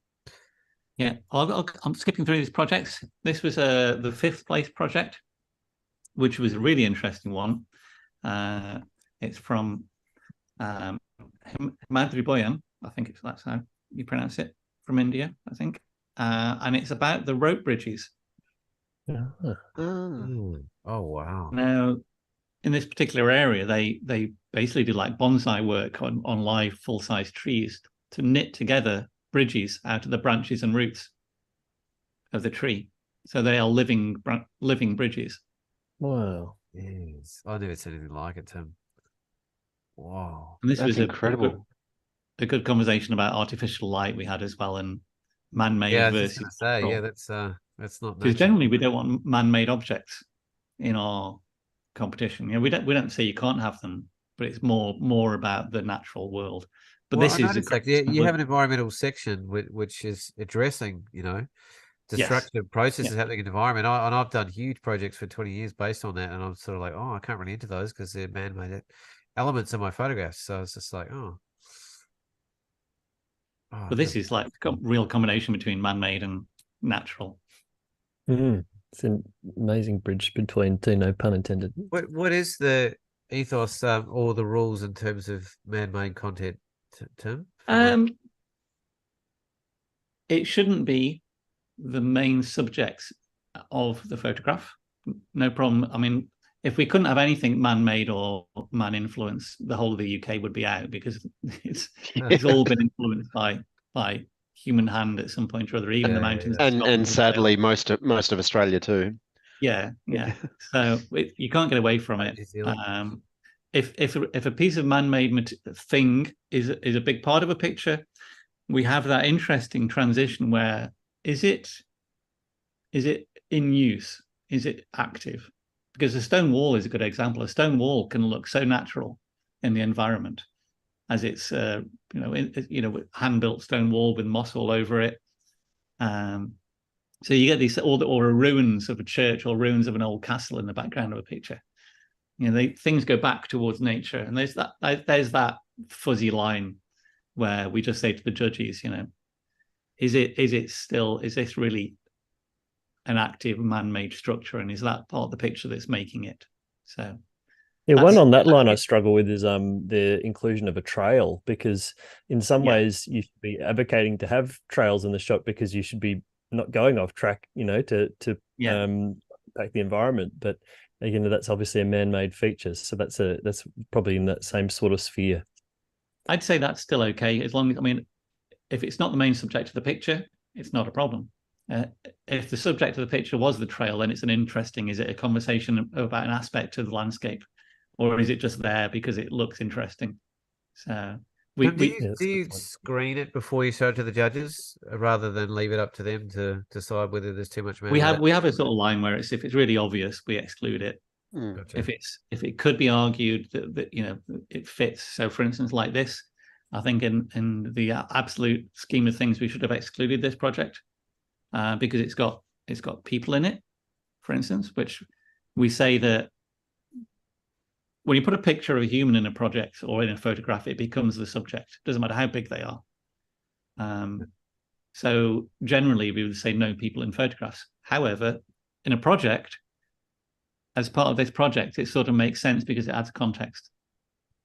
And in another project we come to in a bit, you'll see the same thing. Is it also a matter of do you consider the project holistically, or do you say it's just the best 6 images from that project? So could one image destroy the whole project? Holistic. Yeah, no, definitely holistically. Right, interesting. Because I think it's got to work. It's got to work as a body of work. It's great if the individual pictures are really well composed, but if a picture needs to be in there to round out a project, even though it isn't the best picture, it's doing its job.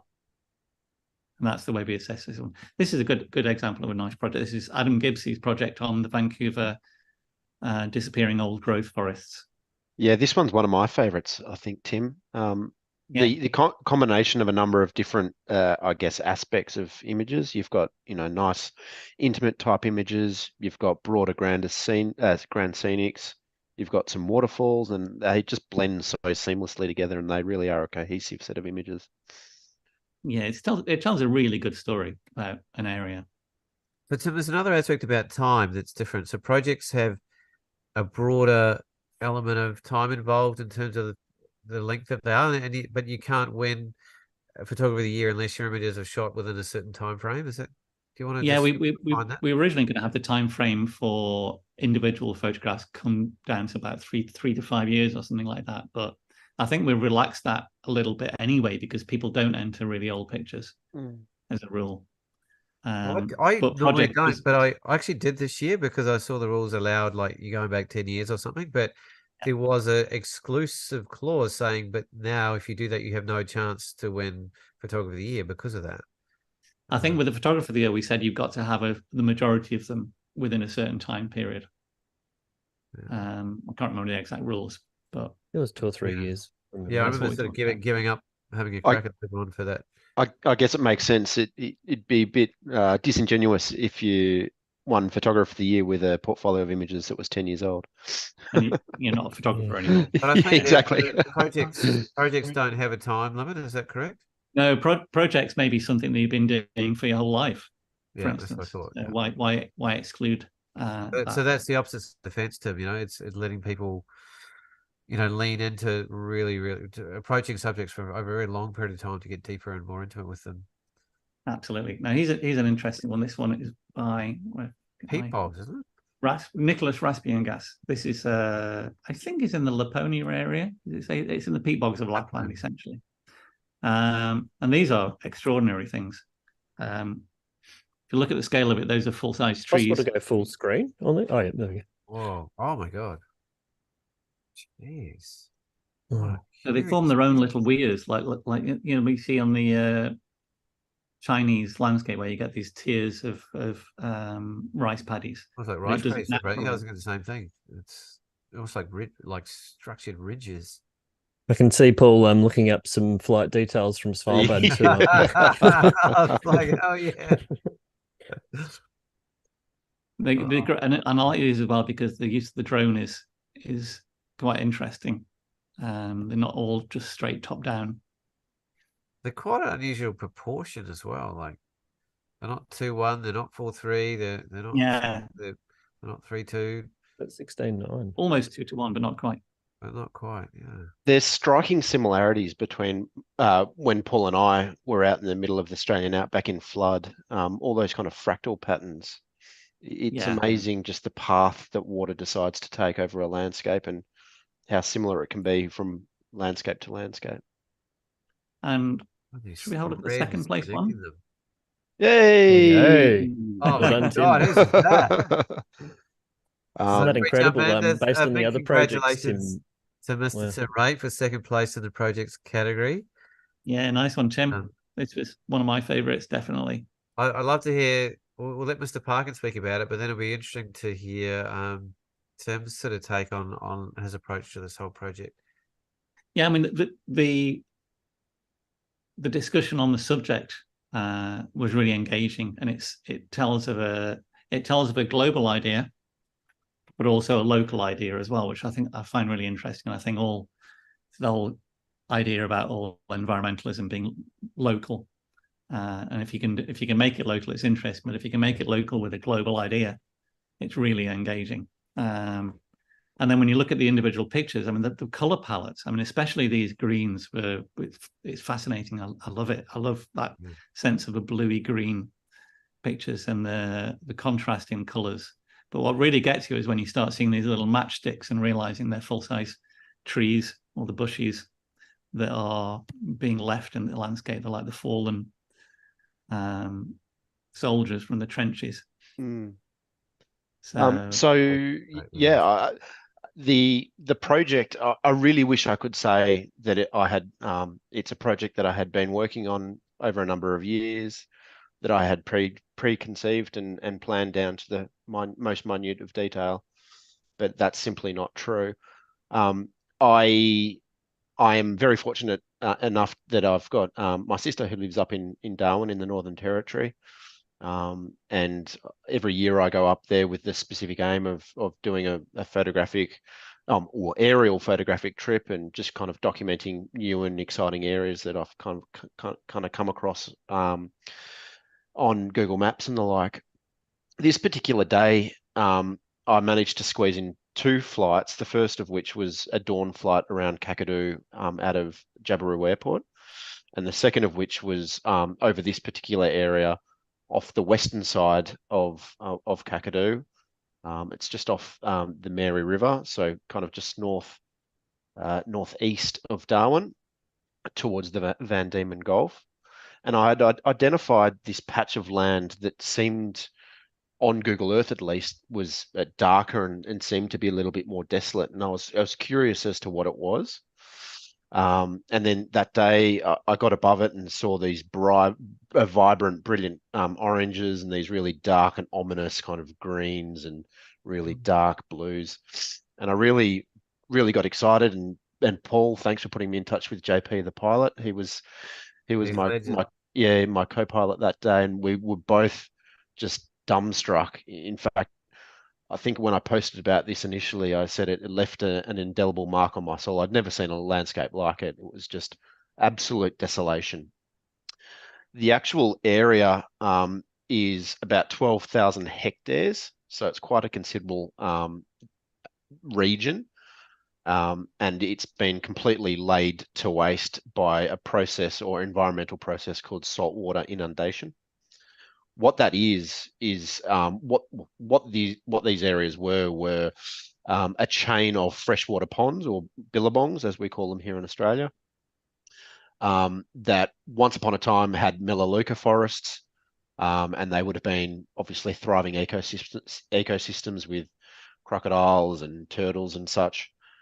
And unfortunately, and there's a bit of consternation as to the actual cause of the process, but general consensus seems to be that it's both a mixture of rising sea levels and the impact of bovine animals. So the impact of feral water buffalo have meant that these freshwater wetlands have been inundated by salt water. There's also been changes in cyclonic patterns recently, which meant that during the wet season, there's either less rain or more infrequent cyclones, which obviously flush out these ecosystems. And the result is that there's just 12,000 hectares of dead and drowned forest, and these areas that fringe it of hypersaline water, which draw out all the minerals and create these kind of really vibrant colors.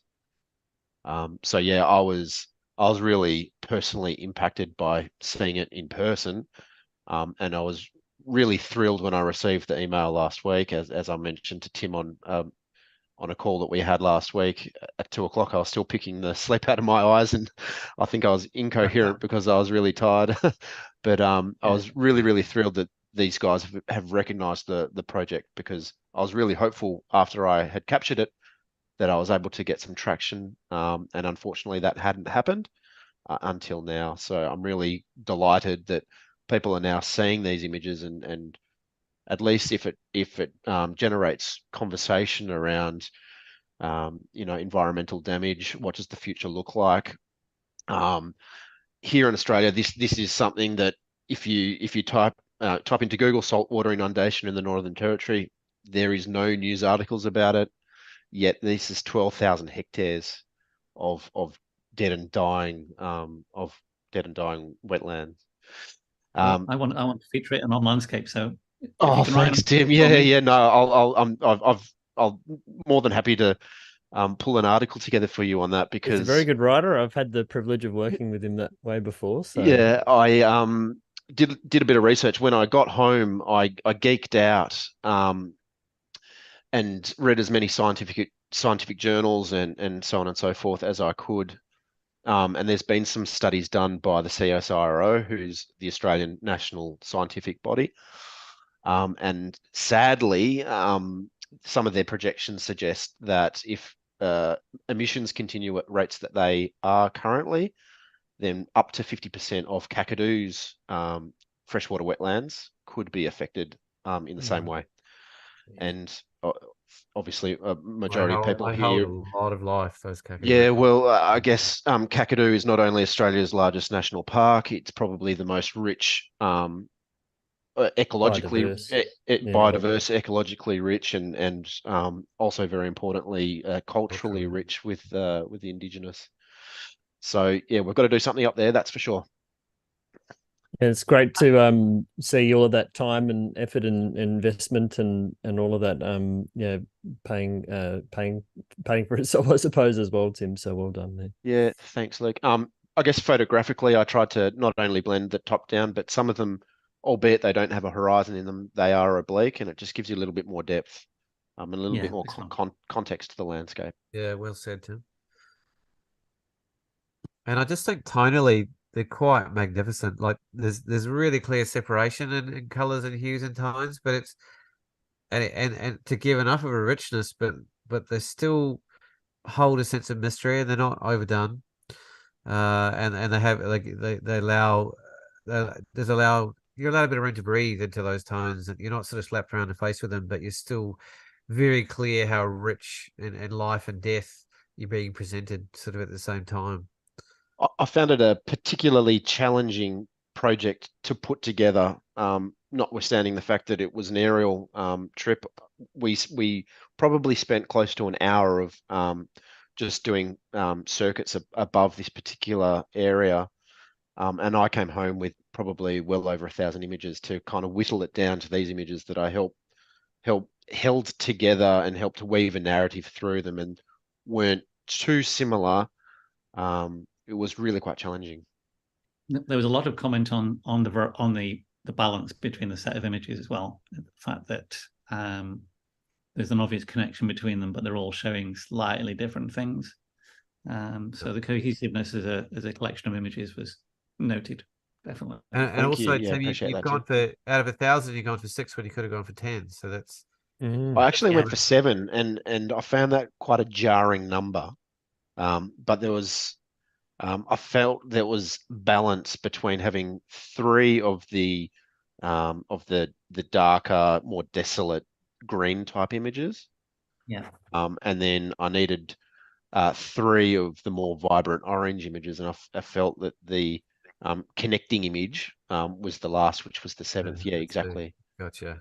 And that was both the green and the orange, and it kind of gelled them together. Yeah. Very cool. Very nice. Congratulations, Tim. That's thank you very much, everyone. Yeah, no, I'm thrilled to be here tonight, and thank you very much, Tim. Just in awe of what you guys are doing.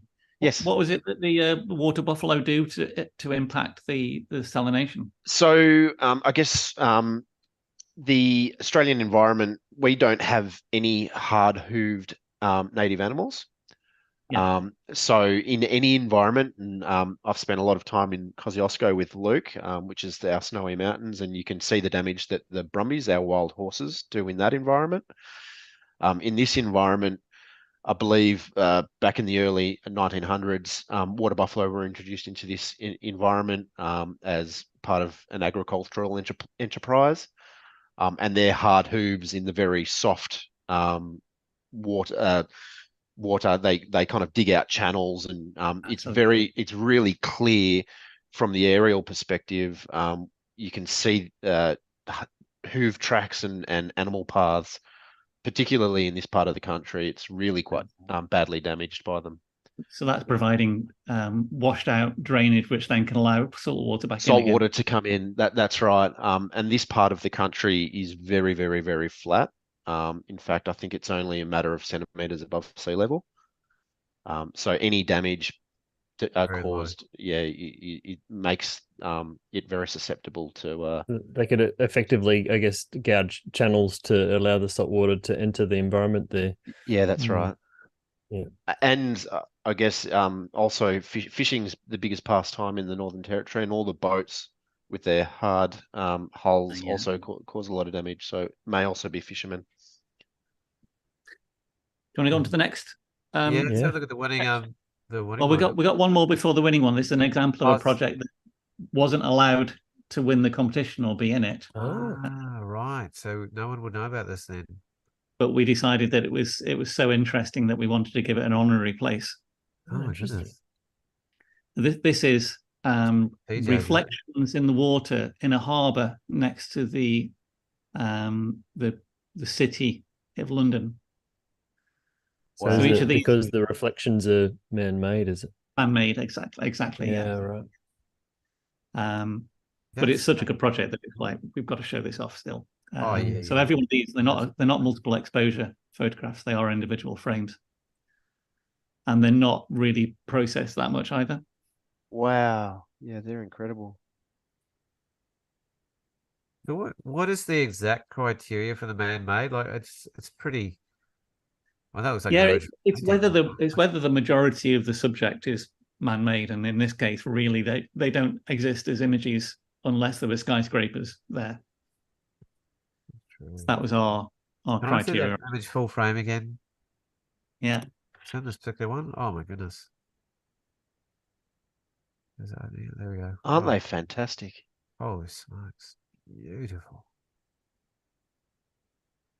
Jeez, what a series. Yeah. There's some of those beautiful reflective pieces I've ever seen in my lifetime, to be honest. So the winner is a series, is by get the name right this again. Is just magnificent. Iago Mateus. Now this is an area of forest next to the sea in Portugal.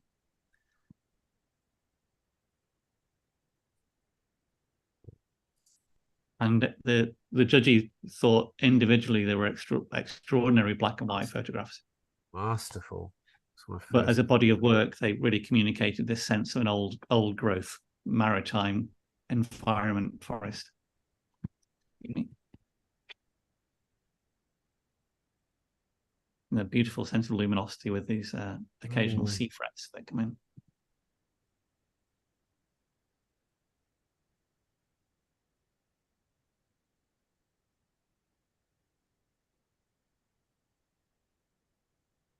It's an example where some of the pictures maybe not as strong on their own, but they're communicating part of an idea.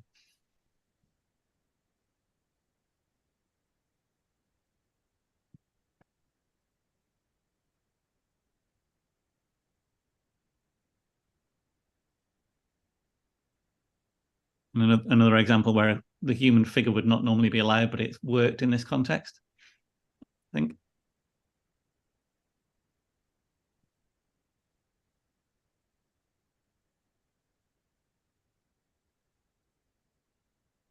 There we go. So that's a kind of subjective assessment, Tim, that the one figure worked. You know, it's kind of. Yeah, I think so. I mean, it wasn't, the whole series wasn't relying on it. It does communicate a part of the, the yeah, no, it's not an over domineering thing at all. But I see what you get. Like the first, few images there, sort of to me stand out, and individually you'd argue like this one in particular is just astonishing. I feel like.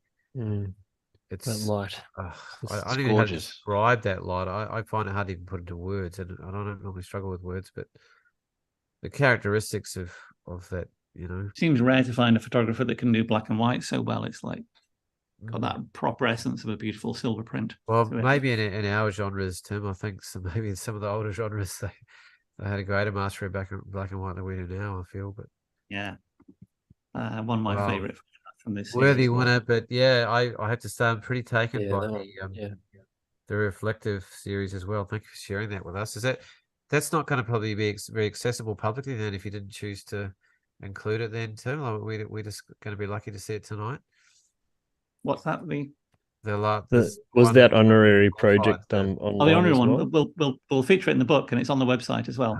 You are going to have an honorary, so it's still going to have a voice despite it. Yeah, not quite. And we've got an article. We've got an interview with the photographer as well in our landscape.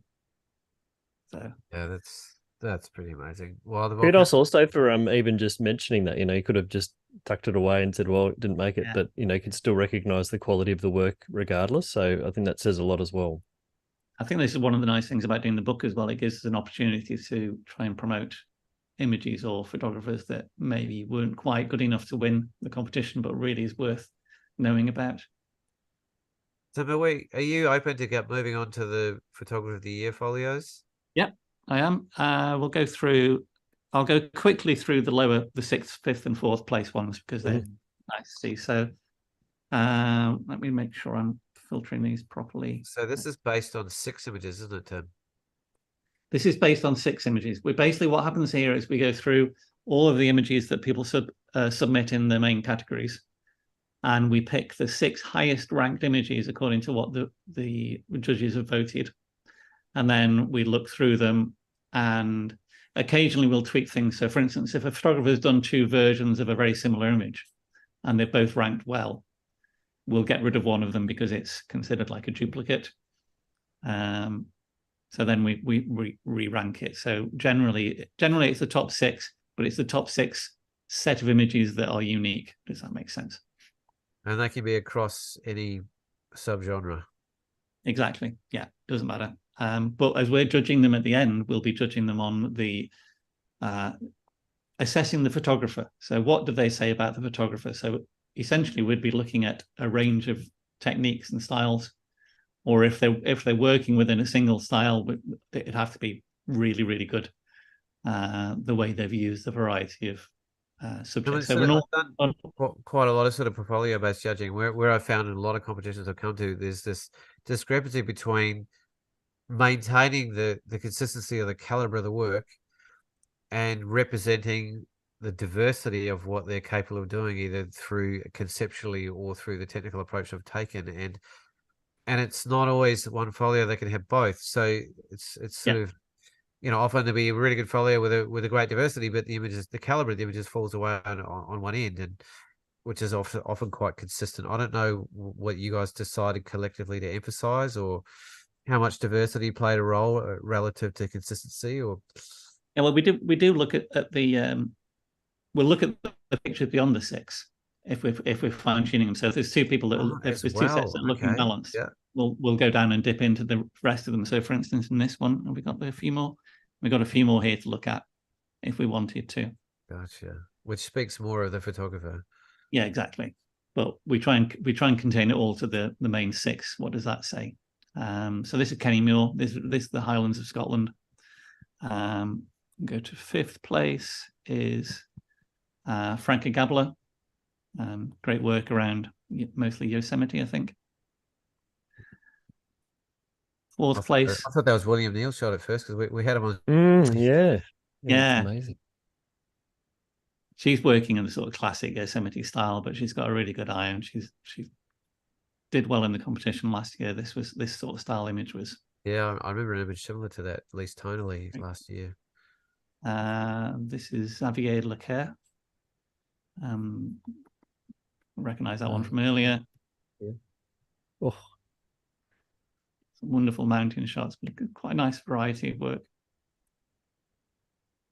Yeah, essentially that one kind of macro one in the end, sort of just thrown in. Is there a level of discord or a level of interest by including that in a portfolio? It expands. I mean, I quite like the picture, so it sort of works. It doesn't matter. We're not assessing them as a project. That's what we need to try and be specific about.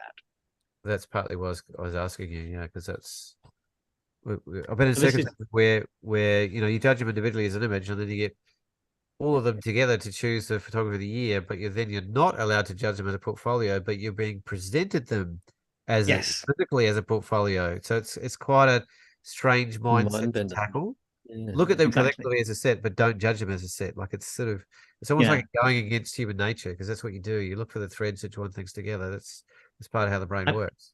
Adam Gibbs' portfolio here was an interesting one because his work at Abraham Lake was so popular and beautiful. Most of his top 6 were pictures from Abraham Lake, but we shuffle them around to try and bring up some of the other pictures. Was that partly because of the overlay of, the similarity between them? Or? Yeah, well, it doesn't say much about the photographer if they've had a good day at Abraham Lake. So you want to see a little bit more of what they can do. So I mean, I find this photograph, for instance, extraordinary. Oh wow! It's like a solarized image or something. It's lighting in it's incredible. I presume it's snow underneath it that's reflecting light back up, or very unusual quality of light. So, and then it's like it's been lit on both sides as well. It's sort of. This one's a beautiful photograph. Mm. So then we come to the second and first position. So just to go back a little bit, just quickly, Oh, yeah. not to stretch out. So you talked about initially that just the top aggregate images get pulled to the top, but then you actually just spoke about pulling other images in for the sake of being different, which then I would argue weren't necessarily the higher aggregate iges. Like I was just trying to get, and that was so in here, these top three here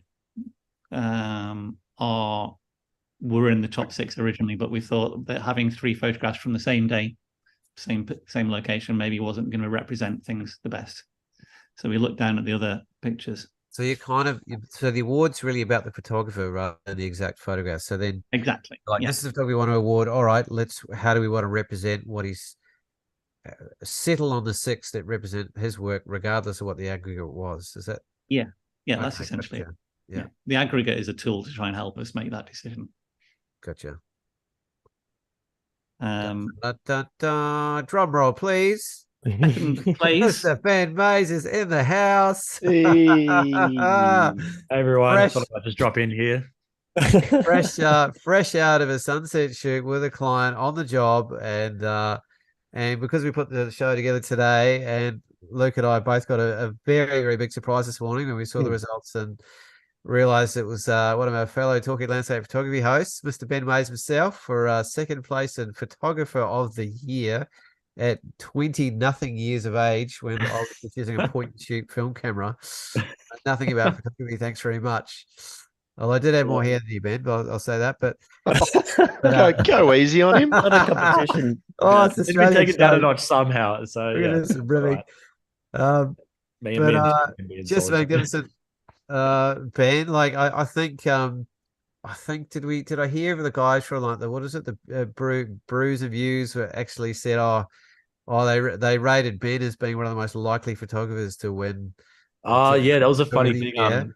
Eric, and then he's like, a few weeks later, he's second. Like, what the hell? Yeah, Eric Bennett started putting together like a little group of people that were betting on who would win, I think. And I think Brent Clark bet on me, which was very kind of him. And so I'm sorry to disappoint I didn't get the win, Brent, but maybe you still win. Maybe pick closest though, so who knows? Maybe there's. I think actually I was talking to Alberto actually, who was also in that little group, and I think he said that no one bet on that Blake wasn't picked, so I might have actually gotten the closest sort of. There you go. So who knows? Maybe he's back to winner there after all. I do remember a sad face from Ben a little while ago because he put in a very deeply considered project on the waves that didn't get anywhere here where he was hoping to go when he asked for the verification or something that gave it away. I was hoping that my wave project would make it to raw verification, which it didn't, which is fine. Sometimes it was very glum Ben at one stage there actually. So I was glad to have my favorite photo from that collection make it into my 6 here. So that wolf one in the black and white is my favorite from that collection, and I'm really stoked that made it into the 6. So Ben, did you enter that in both then? Did you enter that individually as a photograph as well as a project? Yes. Yeah. So I felt that was a strong enough single image as well, and really, really connected with that shot. So I entered that one as included it in my project as well as entering it as a single shot. Yeah. So am I right in the assumption that we're going to be going to some of these places in about 24 hours on our workshop? Yeah, I was actually, I had Praveen from our Tarkheim workshop last year, Luke, message me, and 2 of these, the top 2 left ones, the top left and top middle, were both on our Tarkheim workshop last year. It looks like it's Sumac Lookout and Sarah and Ross, yeah, absolutely. And then I recognise the Growling Swallow bottom left. I was in the same spot about 10 minutes after you, I think. Yeah, and I'll be back in that spot tomorrow as well with my client here. Oh, you're in the spot, yeah, excellent. Yeah, it's incredible down there. But yeah, no, it's cool to have, especially that it's like a 50-50 split between Tasmania and New South Wales, which is kind of an accurate portrayal of how much I know the proportions of where I actually shoot these days. Like most of my work is in either New South Wales or Tasmania these days, and that wave shot was 40 minutes from my house. I was with Tim for that canyon shot. Tim took me into that beautiful place there, so I've got to thank him for that. Really, Sure was. Oh, So despite the threads keep weaving through the show. Yeah, so Yeah, that's despite true, spending the best part of 5 years now photographing from the air, I've decided to put on the wetsuit and go down the canyon with Ben. And yeah, Does it still fit, the best Tim, or part is of it- this shot is there's only room for one person, yeah. and Ben went first. I was just around the corner, and there was this big, whopping big spider that was on the canyon wall right next to him. Yeah. And we were both trying our best to try to be safe. I looked them up later. They're the second largest species in Australia, but they're not very dangerous. But yeah, they freak you out when you realize. Don't ruin a good story, Ben. It was a funnel web. I'm not a proponent for not Yeah. overhyping I'm how. wondering if Tim Parkin is thinking, what kind of incestuous sort of show have I walked into? Everyone's either standing beside someone or sitting next to someone for all these photographs, and I didn't even realize with a total fluke that Tim had actually taken Ben here. But when I actually remembered the story, but I didn't realize that when I was looking at it. But Yeah, well, Tim and I used to go in there way back in the day, didn't we, Tim? We sure did. That's it's world-class stuff in there. It's really amazing to see it. And only 90 minutes from Sydney too. Yeah. Where's the central bottom one from, Tim? I'm not sure where that one is. That's on the Eurobodalla coast, so kind of just above that sort of Sapphire Coast, Bermagui area. And yeah, I got like a beautiful burning sunrise with some sea stacks and stuff. Shooting the ground. Yeah, and then I shot my wide angles. I got a better shot the previous night. I was in the exact same spot, and then I don't know. Sometimes when you get that red light, it just creates this really black and white sort of like just the contrast was far too intense, so it didn't end up working out. But then post sunrise, I kind of was like, oh well, I've come into this little scrambly spot. I'll make the most of it. You know, there's some crazy rocks on that south coast. I think Australia's coastlines in general have some of the most incredible rocks in the world. For sandstone and granite and this quartz lined stuff. It's so diverse. And then the Sapphire Coast just has all this really gnarly rock. And in certain places can be quite colorful. And so yeah, I was just wandering around with my sort of mid-range and getting some pretty boring ones, just pointing down at the ground. And then I just pointed my camera at like a cool wall of stuff. And I actually found this frame zooming in to make sure if my other one was like my more mid-range shot was like sharp. And I was like, oh, that's a cool detail. And then so I set up the 100 to 400 and got like a 15 image focus stack at f20. And so it was very technical sort of shot to capture. But yeah, no, it was such an interesting detail. I love the fact that you've got the vein of quartz that come through the middle of it that looks like a lightning bolt, but then you've got the two limpets or sea snails that just really kind of help anchor the abstract nature and just scale it and give you context. It's just it shows you how small a section of rock that is. Like those are small shells, you know, those are like, you know, half the size of my thumbnail, you know, they're very small little things.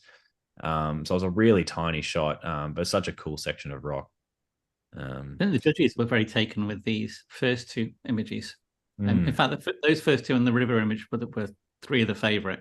Wow. So that's another. This one was really interesting. This one was really interesting because it looks just like a standard picture. When you look at it as a thumbnail, it's like, oh, it's just a cloudy picture of a few trees. But when you look at it in more detail, it's got so much going on with this cluster of old trees and the way the atmospherics work around it. It's really nicely balanced image. Yeah. Thank you, Tim. And you were saying this one was a bit of a. This was genuinely a filler image for me. I had processed it earlier in the year. I bought my 18 photos that I was entering, and I was like, I need to make it up. This one complies. Let's chuck it in there. It's like it was such a filler shot for me, and I'm really surprised that it's resonated so strongly.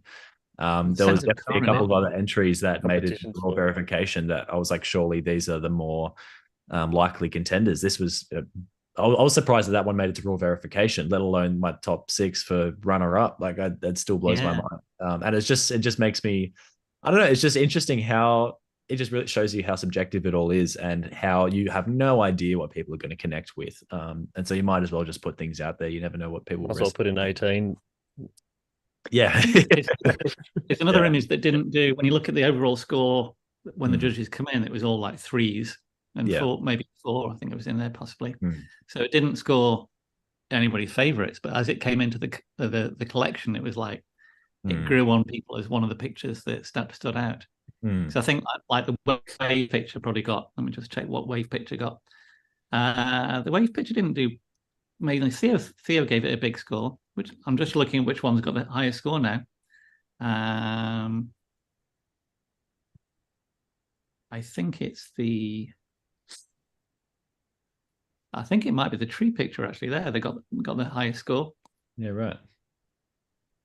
Out of all the judges, it was interesting. Yeah. Do we get to see? Did you just are these all aggregate in terms of that top 6, or did you reach back into the 18 entries and pull it together as a process? Yeah, I'm interested to see if there were any ones that were sort of similar to Adams, if they were rated higher but then swapped out because they were too similar or anything like that. No, these were actually the top 6 rated. Yeah, well, Oh, we're actually top 6 rated. Okay. So these are rated in order. I think these are. Yeah. Oh, there you go. So yeah, these are the ones that were rated lower. Yeah. Was that sunset sunrise there, Ben? That pink one where you got the snow one as well. Yeah, so that was the night before.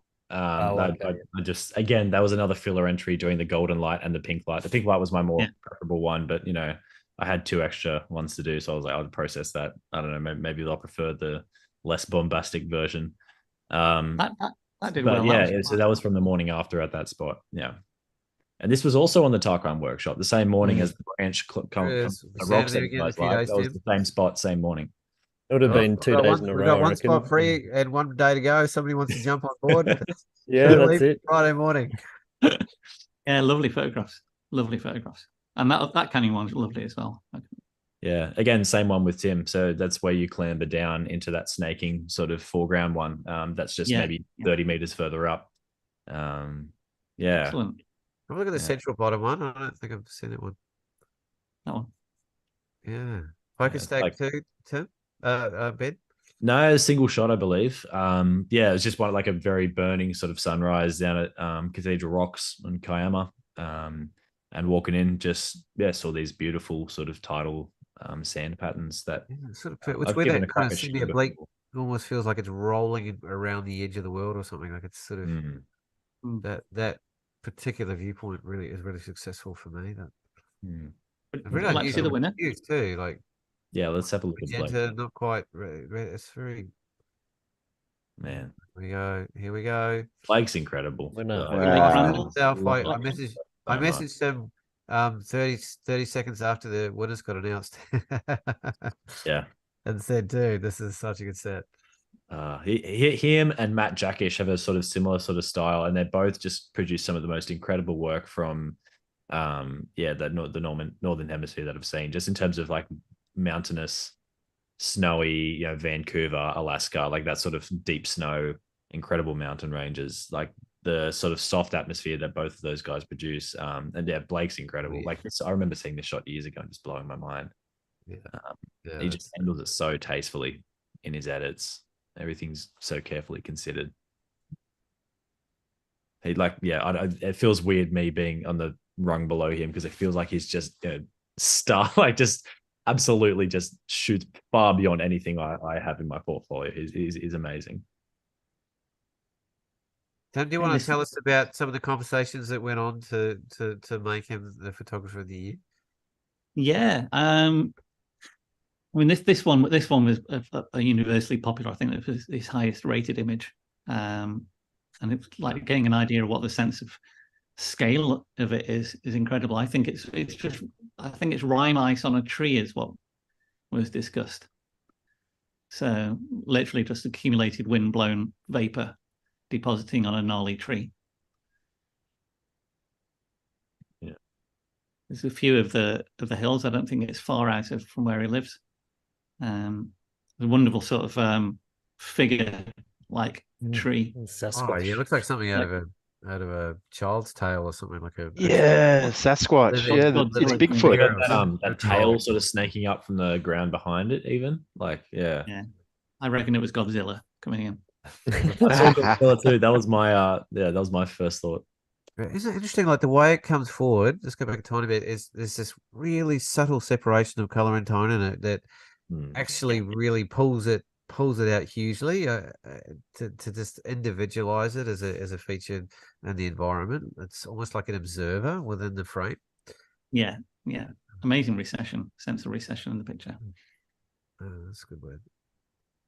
This was I think Mark Adams has a shot very, very similar. So I think they were on a trip or a workshop together, which was mentioned during the judging process.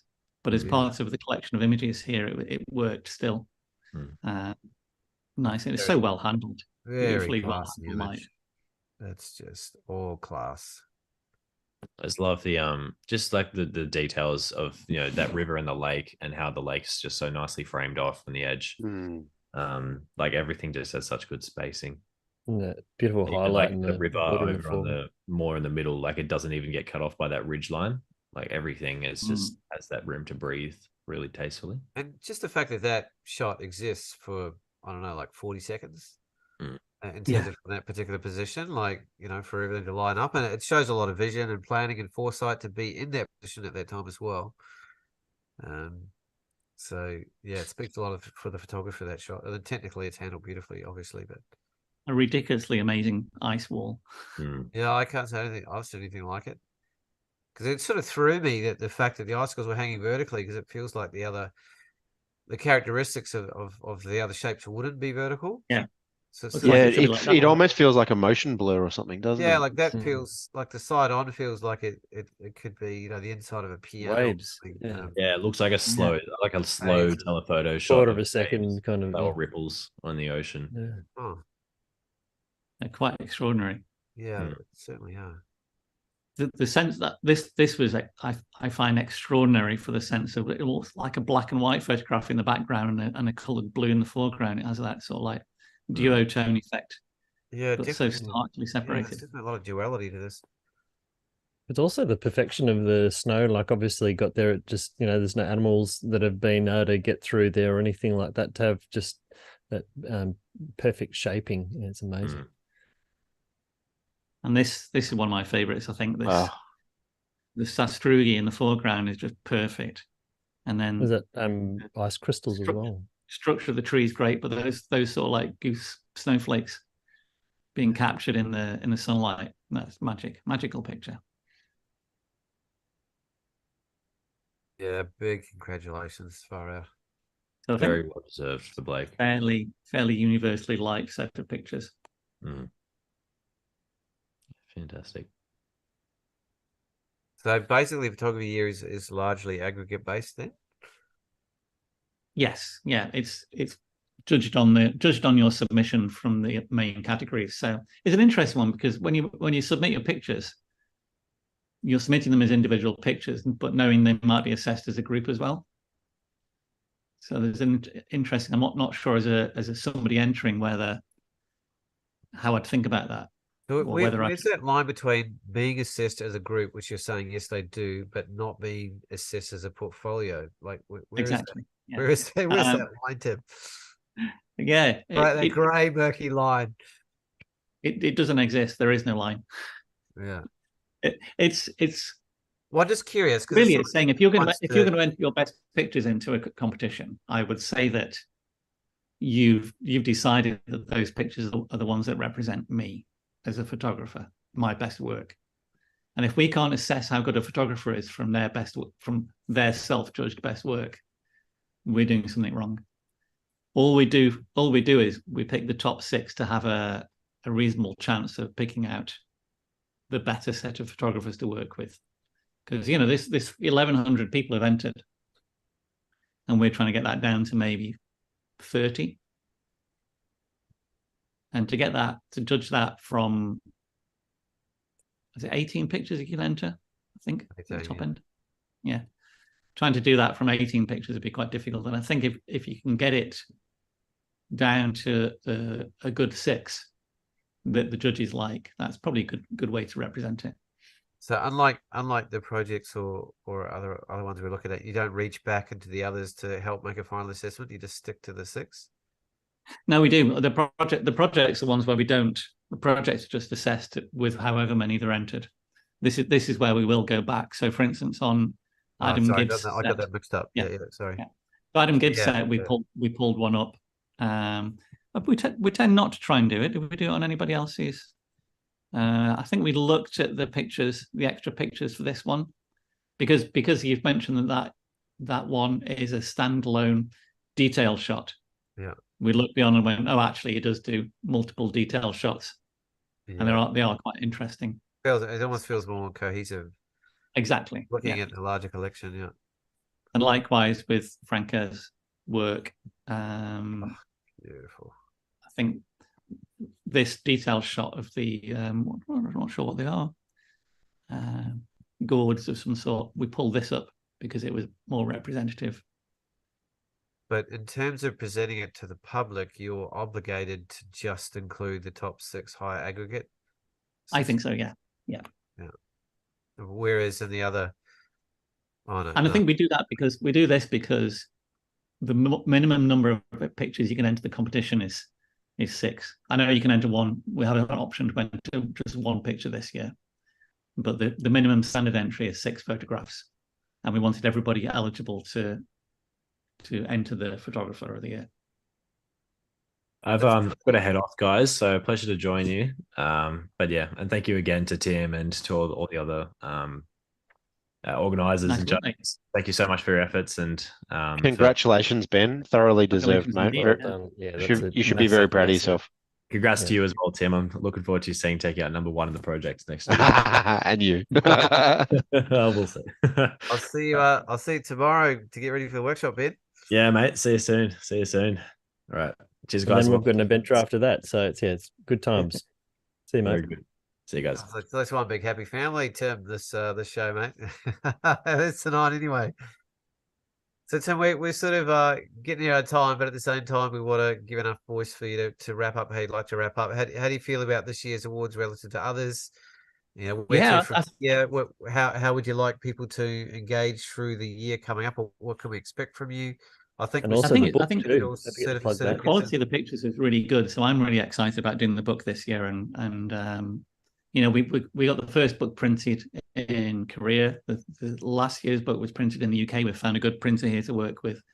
So that process has been, a lot of the kinks have been ironed out of it. So it'll be nice to do the book this year with such a great selection of pictures. And it's available to pre-order now if anybody wants to pre-order the book. Yeah, I saw that. Or go on the website and sign up for the mailing list, and we'll mail out when I'm sure we'll do a discount at some point in the next month or two. But if you've entered the competition, you get a big discount already. Any projections on when that might be ready, Tim?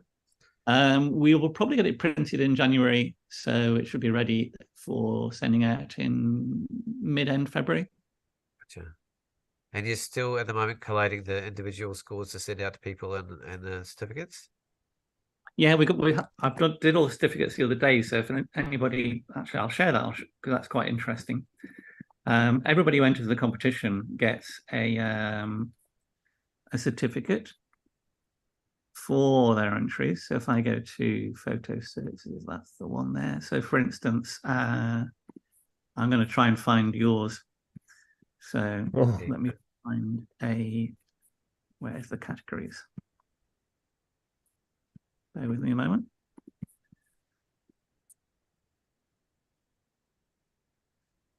Any searchable field contains.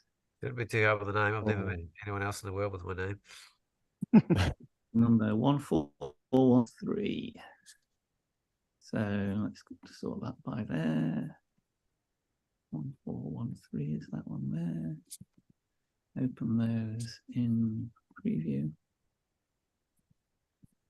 There you go. So this is an example of a certificate that everybody gets for each of their entries. So it says what stage in the competition it got to. So this one got through to the main judging. It gives you the score that each judge gave. It's a bit of an abstraction. There's a couple of calculations that go in there based on the judges. So is it score that they gave on that third stage? Or that's it. Yeah. Across the 3.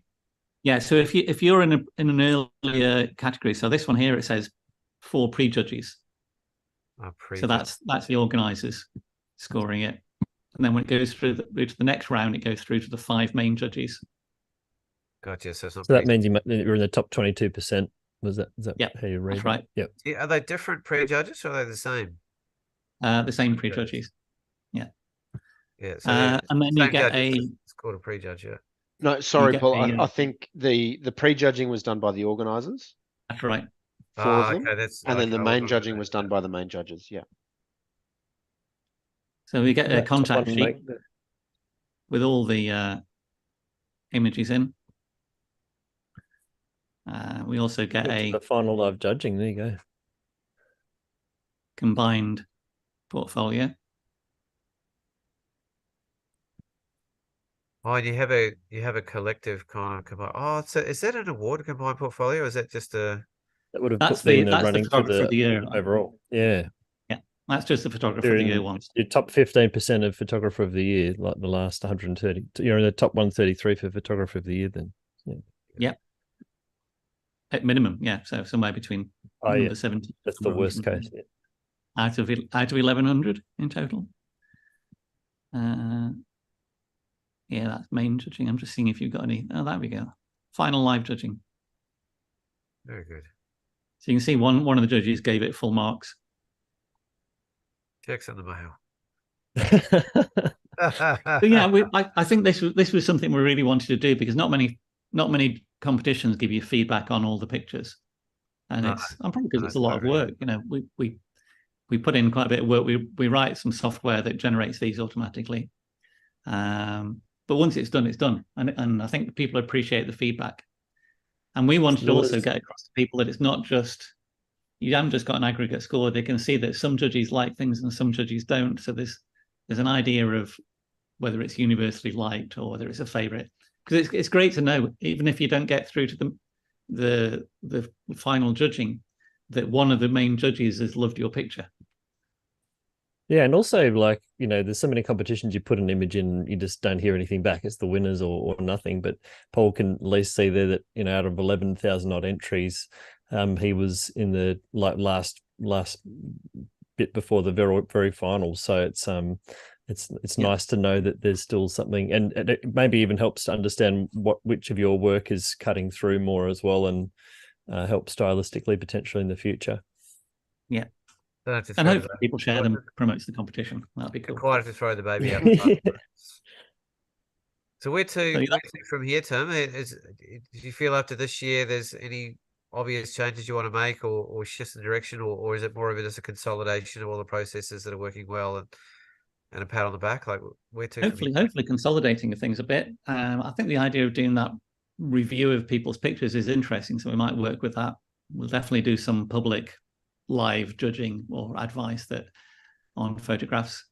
So is that just a rant? Like, can we expect anything at any particular time? Like I know you did a bunch of kind of YouTube sort of conversation sort of based sort of things that just came out at random times. I didn't know about in January. So in the new year is when we'll do some public live judging on that. And it's just kind of luck of the draw if you manage to see it or know that it's coming. Yeah, everybody, when it came through to the finals, we sent everybody an email asking for telling people it was coming towards the finals. And if you're interested, we'll be doing this live assessment and just let us know if you're interested. So we had a few emails off probably about 100 people saying, I'm interested in having my work discussed. Oh, God, yes, yeah. So put your hand up. So somebody's got to, say yes to be put under the public scrutiny. Exactly. So you could include that as a criteria of part of entering, so you didn't have to go. It might be discussed publicly. Yeah. I think the big thing for me is still the book. The book is the end product that I'm really interested in, and it's the bit that promotes photography because it's the legacy in a way. You know, the competition might not be here in another 15 years' time, but those books will be around and hopefully still liked in another, for as long as, because I've got books in the shed from competitions from the 1970s or discussions of photography. And my computer's sitting on a bunch of competition books from 10 years ago as well that I still have. So just very quickly to sort of wrap it up, because I feel like commercially that's something that could be helpful for the competition, is to encourage people to buy it. Like I have them, and I think people might not realize the level of depth and complexity and nuance and information and educative capacity you're included in these books? Like, there's a lot going on in these. Do you want to give a quick description of all the elements that cover in it, so people know what they're buying? Let's see if I can do a quick share of one of them. If you find the yeah, Luke and I said to each other just quietly when we entered, oh, we'll be happy if we get on the book, even if we don't do well in the competition. So we don't know. Yeah. Because it's a real honor. It is a legacy piece. It really is.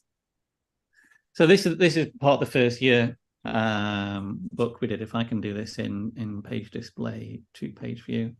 There we go. So yeah, it's 220-page fine art book. So it's hardback. I think you'd be paying, I don't know, quite a lot of the time, 60, 70 pounds for a book of the size and quality. And I spent a lot of time trying to think about what would make the best book. I want something that's more than just a portfolio of pictures. So we've got essays from photographers. We've got an essay from the judge in each issue. When we go and look at the results for each issue, I've gone and put comments against each image, saying what attracted the judges, trying to, summarize what people find interesting in a photograph. And the pictures are chosen to try and provide a real range from geographically, subject matter, etc. And from last year, we also included, if I can find the extended, the PDF. There we go. Last year, we thought, wouldn't it be great if we could have some information about the photographer and about the picture taken for all the pictures in the book?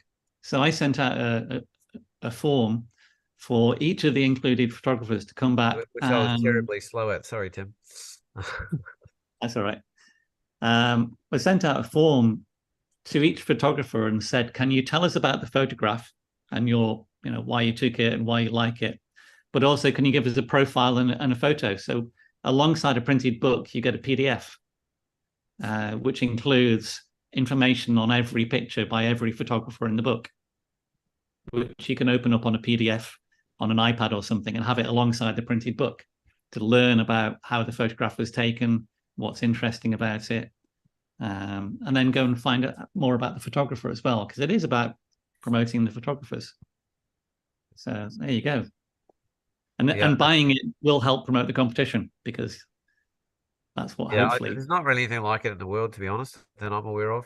Certainly not that's being produced consistently year to year, that gives a level of insight into such a broad range of photographers and ways of seeing and ways of expressing yourself visually. It's a real testament to you, Tim, because that's a unqualifiable level of work to pull something like that together. And yes, you've had a bit of practice over a long period of time to be able to do that in a single lifetime, but compared to what someone like me would be trying to put that together. But at the same time, it's a massive commitment to create something of that caliber and that depth and that breadth. So I would highly I like the fact it's a legacy thing, though. It does mean a lot to me that I've left something behind for people to enjoy. So it's really important. Yeah, I don't know what else I could recommend more highly as a book, actually, in terms of at least from year to year point of view. There are certain competitions that produce photographic books, but there's nothing that carries that level of depth and insight and interactivity, I think, as well. The pages are coming out and they're reaching different parts of your mind and your eyes and your heart and your emotions and your technical prowess, like all at the same time. So there's kind of something for everyone. Thank you. And you can just do eye candy as well if you just want to flick through the pretty pages. Yeah. But you can go through it layer by layer by layer and spend time doing the reading, or it's kind of one of those books that you can just read into at different stages at different times, different levels of it. And that makes it a really good investment in my mind. Each time we go back, there's more to be learned, because you're not likely to go through it in one sitting. Whereas a picture book, you kind of can in a way sometimes. Well, Tim, I'm hoping the levels aren't too onerous as well. Hats off. I did feel slightly remiss that because I've been running around avoiding cyclones in Fiji, I actually forgot to ask Alex if he was around and available. So I hope he doesn't feel upset. Oh, he's just had a baby, so he literally, the baby arrived 2 days after. Arrived 2 days before the live judging, so he did have the baby in his lap when we were doing the live. So he would be bleary eyed and wondering what's going on if he. had him on the show anyway. He's busy enough. And of course, Matt being in America, I wasn't going to ask him to come at 3 a.m. So I was sort of and he's it was traveling up at the to you, moment. but it also left a bit of room for our Tim and our Ben. And I didn't kind of realize till we got to the end of the show sort of how intimate it kind of feels, the way the connection between the photographs and us all as friends is kind of woven through. That's been really quite unexpectedly beautiful about tonight, actually. There's a nice sense of community in the landscape photography community, I think, at the moment. There's a lot of stuff going on behind the scenes in different communities.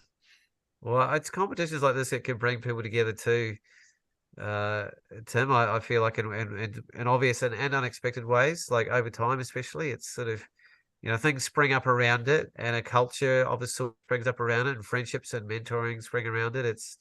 You're setting a vessel for a lot of things to happen through the container that you've created around this. But I do think the physical, tangible legacy of it all is definitely going to be the books. Thank you. I'm with you there. But thanks for the platform, Tim, and thanks to all the other fine gentlemen as well. They've been a bit unsung tonight, to be honest, in terms of all their role. We've sort of given Tim the spotlight. Matt, Rajesh, and Alex say hello. So amazing. Yeah, thanks, brilliant. gentlemen. I hope you don't feel like we haven't given you the spotlight you deserve. Maybe we can take turns from year to year and we go through the show. Because we would like to continue that if we're still here going and you're still going. It's a thread and bridge that I feel like really serves the wider community around the world to have conversations like this we have tonight. And, we should bring them all in one day. Yeah, hats off to it carrying on for many years to come, Tim. Brilliant. Absolutely. Absolutely. Any final words for Mr. Wrate? Nothing from me. I mean, I couldn't say it any better than what you just have, Paula. What Tim and the team have done is unenviable and incredible in so many different ways. So thank you very much for what you're doing for our community. And hopefully it's all on us just to give back in a little way that we can. So thank you. Yes. And thanks for agreeing to come on like a few hours after being up all night with crash servers and on the same day as a result. Probably should let him get going and have a rest, and I'm sure that there's plenty of media stuff still to come out and that kind of thing. Oh yeah, of course. And let alone the book, the overriding legacy of it all. Good luck with that, Tim. Get some sleep.